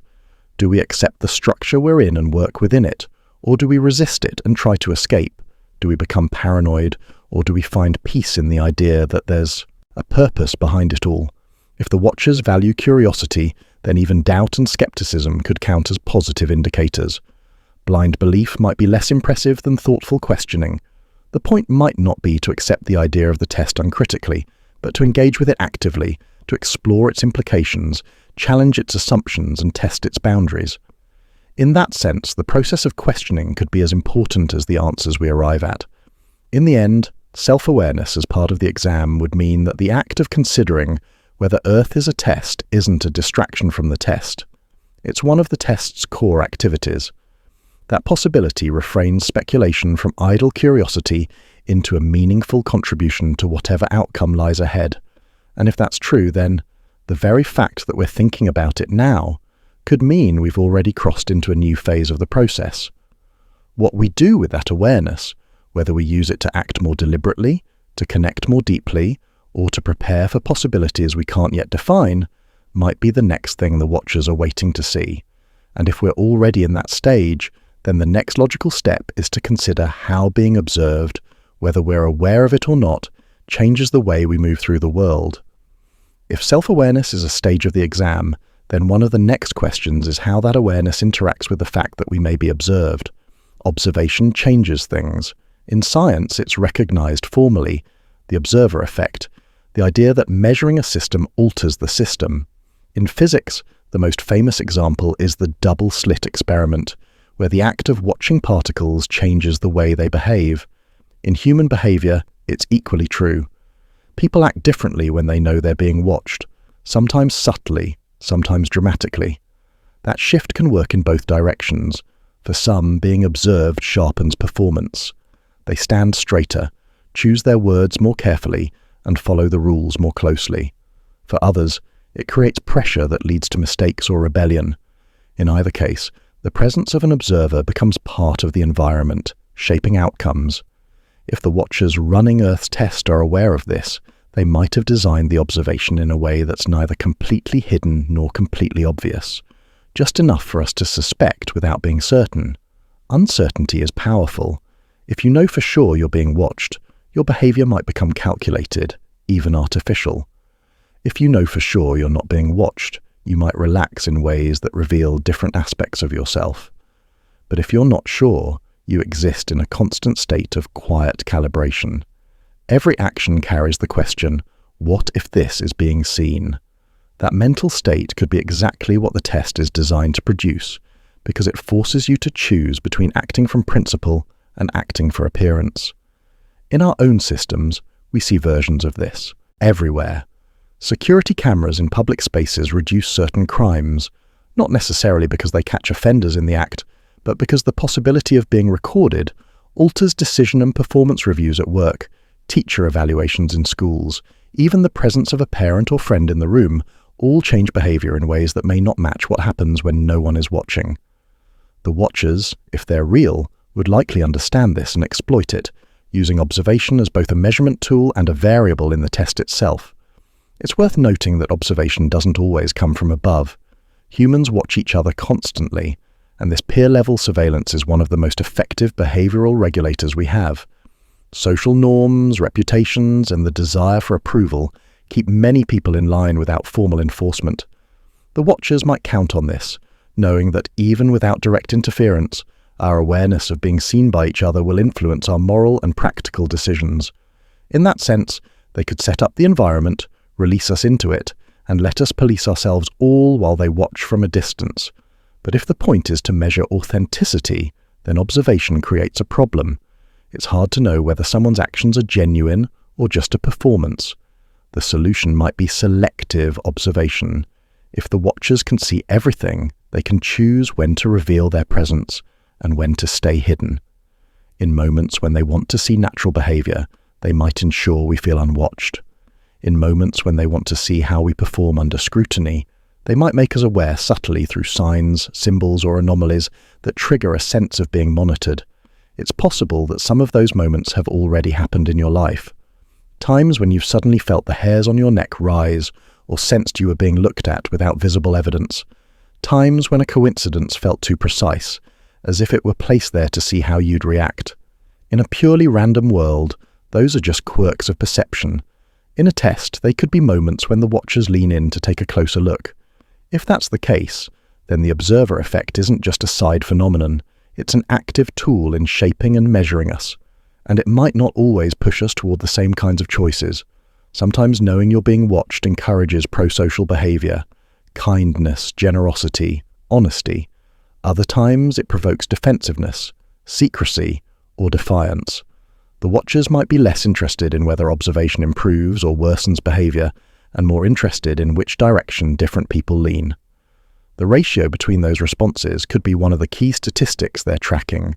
We should also consider that observation might not always be about the present. If the watchers can see our history, not just what we're doing now, but everything we've ever done, then the observer effect could extend backwards. The knowledge that actions leave a permanent record can shape decisions even when no one is visibly paying attention. Humans do this with laws and archives. The watchers could do it with something far more precise, a perfect memory of every moment in the test. In that case, the scorecard we talked about earlier wouldn't be an abstraction. It would be a literal record, impossible to erase or alter. There's a strange comfort and discomfort in that idea. On one hand, it means nothing is truly lost. Every good act, every effort, every moment of courage is preserved, even if it went unnoticed by other humans. On the other hand, it means every mistake, every lapse, every selfish choice is also there recorded without the possibility of forgetting. Whether that feels inspiring or oppressive might say something about how we'd respond if we knew for certain we were being observed in this way. Observation could also be layered. Perhaps the watchers aren't the only observers. There could be multiple groups, higher intelligences, different civilizations, even future versions of ourselves, each with their own reasons for watching. Some might be interested in morality, others in technology, others in resilience. This overlapping observation could create a complex set of influences, each affecting the test in subtle ways. From our perspective, it would just feel like life with its mix of coincidences, challenges, and moments of unexplained clarity. If the observer effect is built into the test, then it might explain certain patterns in human behavior that otherwise seem puzzling. Why do people sometimes behave better in public than in private? Why do revolutions in behavior often happen in times of increased communication and visibility? Why do we put so much effort into storytelling, art, and record-keeping, even when survival is at stake? Perhaps on some deep level we've evolved with the assumption that we are seen, not just by each other, but by something larger. This assumption could also be one of the watcher's tools for measurement. If they've designed the test well, then the question of whether we're observed becomes less important than how we act under the belief that we might be. That belief shapes cultures, religions, laws, and personal ethics. It creates systems of accountability that persist even when no physical watcher is present, and in doing so, it reveals the balance between our internal and external motivations. The observer effect in a test environment might also work in reverse. Sometimes the watchers might want to see what happens when observation is removed. What do people do when they believe they're truly alone with no witnesses and no consequences? Those moments can be revealing, not because they show our best selves, but because they strip away performance and expose what remains. In that sense, the absence of observation could be just as valuable a data point as its presence. It's possible that the watchers alternate between these modes, periods of visible or suspected observation and periods of complete invisibility. This would allow them to compare how we behave under different conditions, building a richer understanding of our nature. The transitions between these modes might be marked by events that feel random to us. Sudden bursts of attention on certain issues, followed by long stretches of neglect. From their perspective, these could be deliberate cycles in the experiment. If all of this is true, then the observer effect isn't just a quirk of human psychology. It's a central part of the environment we live in. It shapes our culture, our choices, and our self-image. Even when we're not consciously aware of it, it's a silent force pulling and pushing us toward different behaviors depending on the circumstances. And if the watchers have been running this for a long time, they might be able to predict our reactions with unsettling accuracy just by adjusting the level and type of observation, which leads to another possibility that observation isn't just about watching us, but about teaching us to watch ourselves. Over time, we may internalize the presence of the watcher to the point where we no longer need them. We become our own observer, our own evaluator, our own guide. If that's part of the test, then the end goal might be for us to live as if we're always observed, not because we fear judgment, but because we've learned to hold ourselves to the standard we believe is right. And if we ever reach that point, it could be the moment when the watchers step back entirely, knowing the test has run its course. Not because they've stopped caring, but because we've learned to carry the essence of observation within ourselves.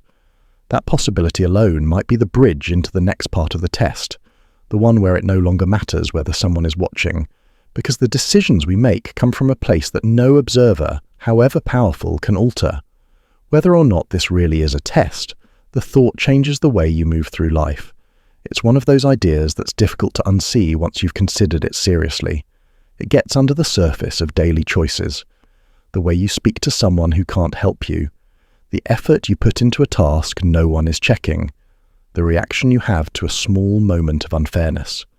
Even if no watcher exists, imagining one changes your internal posture toward the world. Some people already live this way without calling it a test. They work by principles that assume their actions matter beyond the immediate. For them, the concept of being evaluated isn't tied to a supernatural figure, or a hidden observer, or a cosmic purpose. It's a commitment to their own standards. Whether they believe in karma, fate, divine judgment, or nothing at all, they act as if their behavior ripples outward in ways that can't be fully measured in the moment. If the test is real, those people might be the ones scoring highest without even trying to play the game. If it's not real, they've still built lives with meaning, purpose, and integrity, which are rewards in themselves.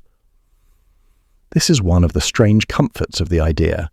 If you act as if you're in a test, the benefits appear whether or not the test exists. You either pass something cosmic you can't prove, or you leave behind a trail of actions that improve the lives of others. In either case, you lose nothing by behaving as though it matters. But there's also a tension in it. The belief that life might be a test can sharpen focus and responsibility, but it can also create anxiety. For some, it feels motivating to imagine they're accountable to something bigger than themselves. For others, it feels like a weight. The pressure of constant evaluation, the fear of making a wrong move in a game they didn't sign up to play. This mix of feelings might be part of why the test theory isn't more widely embraced. It offers comfort to some and discomfort to others, often in equal measure. The way this idea lands often depends on personal experience. Someone who's faced injustice might resist the thought of a test, because it implies someone set the obstacles on purpose. Someone who's overcome incredible odds might find reassurance in it, as if their struggle had meaning beyond survival. In either case, the idea functions like a lens. It doesn't change the facts of life, but it changes how those facts are interpreted. If the test isn't real, that doesn't make the lens useless. Belief systems, even when unprovable, often work because of the behaviors they inspire, not because of their literal truth. A person who believes in an afterlife might be more generous, not because there's proof of reward, but because the belief makes generosity feel more urgent. A person who believes in fate might take risks they wouldn't otherwise take, which in turn changes the trajectory of their life. In this way, what if Earth is a test works whether it's fact or fiction. It's the behavior it prompts that matters. We see this in history. Societies that believe they're accountable to gods, ancestors, or future generations often create systems of ethics and cooperation that outlast the original belief. Even when the details of the belief fade, the habits remain. A culture might no longer think its harvest depends on a ritual, but it still gathers to share food and support one another because the practice has proven valuable in itself. The test idea could work the same way. Even if future generations reject the premise, the behaviors it shaped could survive. There's also the possibility that the test, real or not, operates best when people don't know which it is. If you knew for certain it was real, you might focus entirely on optimizing for the score, which could lead to shallow or manipulative actions. If you knew for certain it wasn't real, you might dismiss behaviors that have value only in the long term. Uncertainty keeps both possibilities alive, allowing the behaviors to flourish, without collapsing into cynicism or calculation. Even in the absence of proof, the question creates a kind of quiet accountability. Imagine waking up each day with two possible truths in mind. Either no one is watching, and the meaning you make is the only meaning that exists, or someone is watching, and your choices are part of something larger. In both scenarios, your actions still shape the immediate reality for yourself and the people around you. The difference is only in the scope of the ripple effect. Living as if it's a test can also sharpen your awareness of moments that matter. It draws attention to situations that might otherwise pass unnoticed. The decision to speak up when something's wrong, to offer help when it's inconvenient, to listen when you'd rather talk. In the framework of the test, these aren't just personal victories. They're opportunities to demonstrate growth, resilience, and empathy. Whether anyone is measuring them doesn't change the fact that they add weight to the kind of person you become. One challenge is that the test idea can be misused. History is full of examples where belief in a divine or cosmic evaluation has been used to control behavior, enforce conformity, or punish dissent. The difference between a healthy version of the belief and a harmful one often comes down to whether it encourages personal responsibility or demands blind obedience. A test worth passing should measure qualities that improve life for everyone involved, not just compliance with arbitrary rules. That's why even if the test is real, it's important to examine the source of the rules you follow. If the watchers exist, they may not care whether you follow every tradition or ritual humans have invented. They may care more about whether you've learned to think critically, to question harmful systems, and to act with integrity even when it costs you. Blind obedience might be as much a sign of failure as selfish rebellion, because it suggests you've outsourced your moral judgment instead of developing it. It's also worth considering that if the test exists, its criteria might be simpler than we imagine. Humans have a tendency to complicate things, to create long lists of requirements, rituals, and formalities that may have nothing to do with the original goal. The real test might be as basic as, do you help when you can? Do you harm less than you could? And do you learn from the times you fail? If those are the measures, then the question of whether the test is real becomes less urgent, because those are good practices. In any case, the most interesting part of the question might be its effect on perspective. When you think of life as a test, even temporarily, it becomes easier to see patterns that could otherwise seem random. The challenges you've faced, the people you've met, the turning points in your life. In a random world, they're just events. In a test world, they're placements designed to measure something specific. The difference is subtle, but powerful because it can shift frustration into patience and confusion into curiosity. Even if you ultimately reject the idea, the act of considering it can open up new ways of thinking about your place in the world. It can encourage you to reflect on the values you live by, to pay more attention to the impact you have, and to question whether your daily actions align with the kind of outcome you'd want if someone were keeping score. It can also remind you that many of the traits we value, patience, courage, kindness, are most visible in moments that feel like tests, whether or not they are. And perhaps that's the point. Maybe the truth about the test isn't meant to be known. Maybe its greatest value lies in the way it shapes our thinking and behavior, simply by being possible. In that sense, the question is less about what's out there watching us, and more about what's in here guiding us. Whether the test is an external reality or an internal construct, the effect is the same. It nudges us toward a version of ourselves we might not reach otherwise. The last step in this line of thought is to return to the personal. Whether or not the test exists, you still wake up each day and choose how to move through the world. You still interact with others in ways that either build or erode trust, kindness, and cooperation. You still face moments that feel like turning points, even if they don't show up on any scoreboard. The question of the test doesn't remove the weight of those choices. If anything, it adds to it. And so, the possibility remains. Hovering just out of reach, shaping decisions without forcing them, asking without answering. That's what makes it powerful. You don't need to prove it to live as if it's true. You just need to decide whether the version of yourself who acts as though it matters is the version you want to be. Wherever you happen to be right now, maybe you're at home, maybe you're traveling, maybe you're in a place you've been for years or a place you just arrived in. This whole thought experiment has been about something that stretches beyond location. It's not just about where you are, but about what you do with the space and time you have. Whether or not Earth really is a test, you're already moving through something that feels like one in its own way. And unlike most tests, this one doesn't have a set schedule, no clear instructions at the top of the page, and no announcement that it's over. You only find out it's ended when you realize you're somewhere else entirely. You might be listening to this late at night, when the world is quieter, and it's easier to think about big, strange questions without distraction. Or maybe it's the middle of the day, and this has been playing in the background while you do other things, and now you find yourself paying closer attention.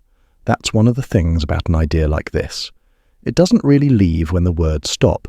It follows you into the rest of your day, waiting for a quiet moment, to rise back to the surface. If it's true that we're in some kind of test, then every single moment you've had so far has been part of it. Not just the obvious moments, the big choices, the dramatic events, but the quiet, unremarkable ones too. The way you've spoken to people you thought didn't matter to your future. The way you've handled frustration when no one was there to see it. The way you've treated yourself when you've made a mistake. These are all entries in whatever scorebook might exist, written down in the kind of ink that doesn't fade. And if it isn't a test, if this is all just the product of nature, chance, and the strange rules of the universe, then none of those things stop being important. You still have to decide how to handle other people, how to react to difficulty, how to treat yourself. The difference is only in the framing, and framing changes how we carry the weight. A test gives it structure. But even without the structure, the weight is still there. It's just less organized. That's why the idea works as a lens, even for those who don't believe it literally. If you choose to look through it, you'll start seeing things differently. You'll notice patterns in events that used to feel random. You'll start to think about whether challenges have a purpose. You'll catch yourself wondering if certain moments are meant to show you something about yourself. Whether or not there's a higher intelligence behind it, the shift in perspective changes your relationship with the world. Sometimes it's tempting to imagine the test, if it exists, as something grand, a massive, complex experiment with sophisticated technology or divine insight behind it.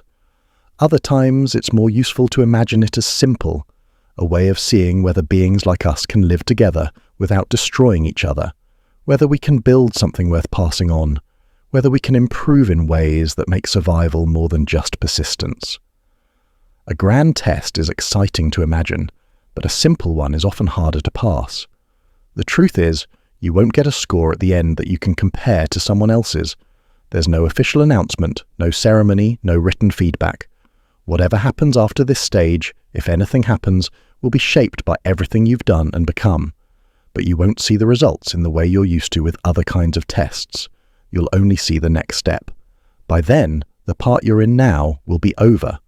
That's part of why it's worth paying attention now. If you wait for confirmation before you start acting as if it matters, you may run out of time. It's like waiting to start studying until you've seen the final exam. By then, you've already missed all the chances to learn in the process. If this is a test, the test is happening every day, whether you believe in it or not. And maybe the point isn't to convince you that it's real. Maybe the point is to remind you that acting as though it's real gives you something to aim toward, something to measure yourself against that isn't about money, status, or survival alone. It's about the qualities that last beyond those things, the ones that, if there's anything beyond this life, might actually matter there too. It's strange to think that something so enormous could be happening without most people noticing. But if you've been with this thought for a while now, you've already noticed more than most. You've considered the possibility that life is being observed, that your choices are part of something bigger, that the details of your existence are more than just random noise. Even if you decide you don't believe it, that consideration has already changed you in some way. And now the question becomes, what will you do with that change? Will you carry it into tomorrow, into next week, into the years ahead? Will you let it guide you in moments when it would be easier to look away, when doing the right thing would cost more than doing the easy thing? Will you remember it when no one is watching, or when you think no one is? If this really is a test, then the watchers, whoever or whatever they are, will see that answer in your actions. If it's not, then the people around you will. Either way, the outcome is shaped by the same things: what you choose, what you build, what you leave behind. So, wherever you are right now, morning, evening, a busy street, a quiet room, you're still in it. The time is still running. The next moment is still yours to shape, and whether there's an end score waiting for you or not, you still get to decide how you want to be remembered and what kind of mark you'll leave on the place you've been given. That's the kind of question that keeps unfolding long after the conversation ends. And if you found it worth thinking about, then you already know the next part is yours to write.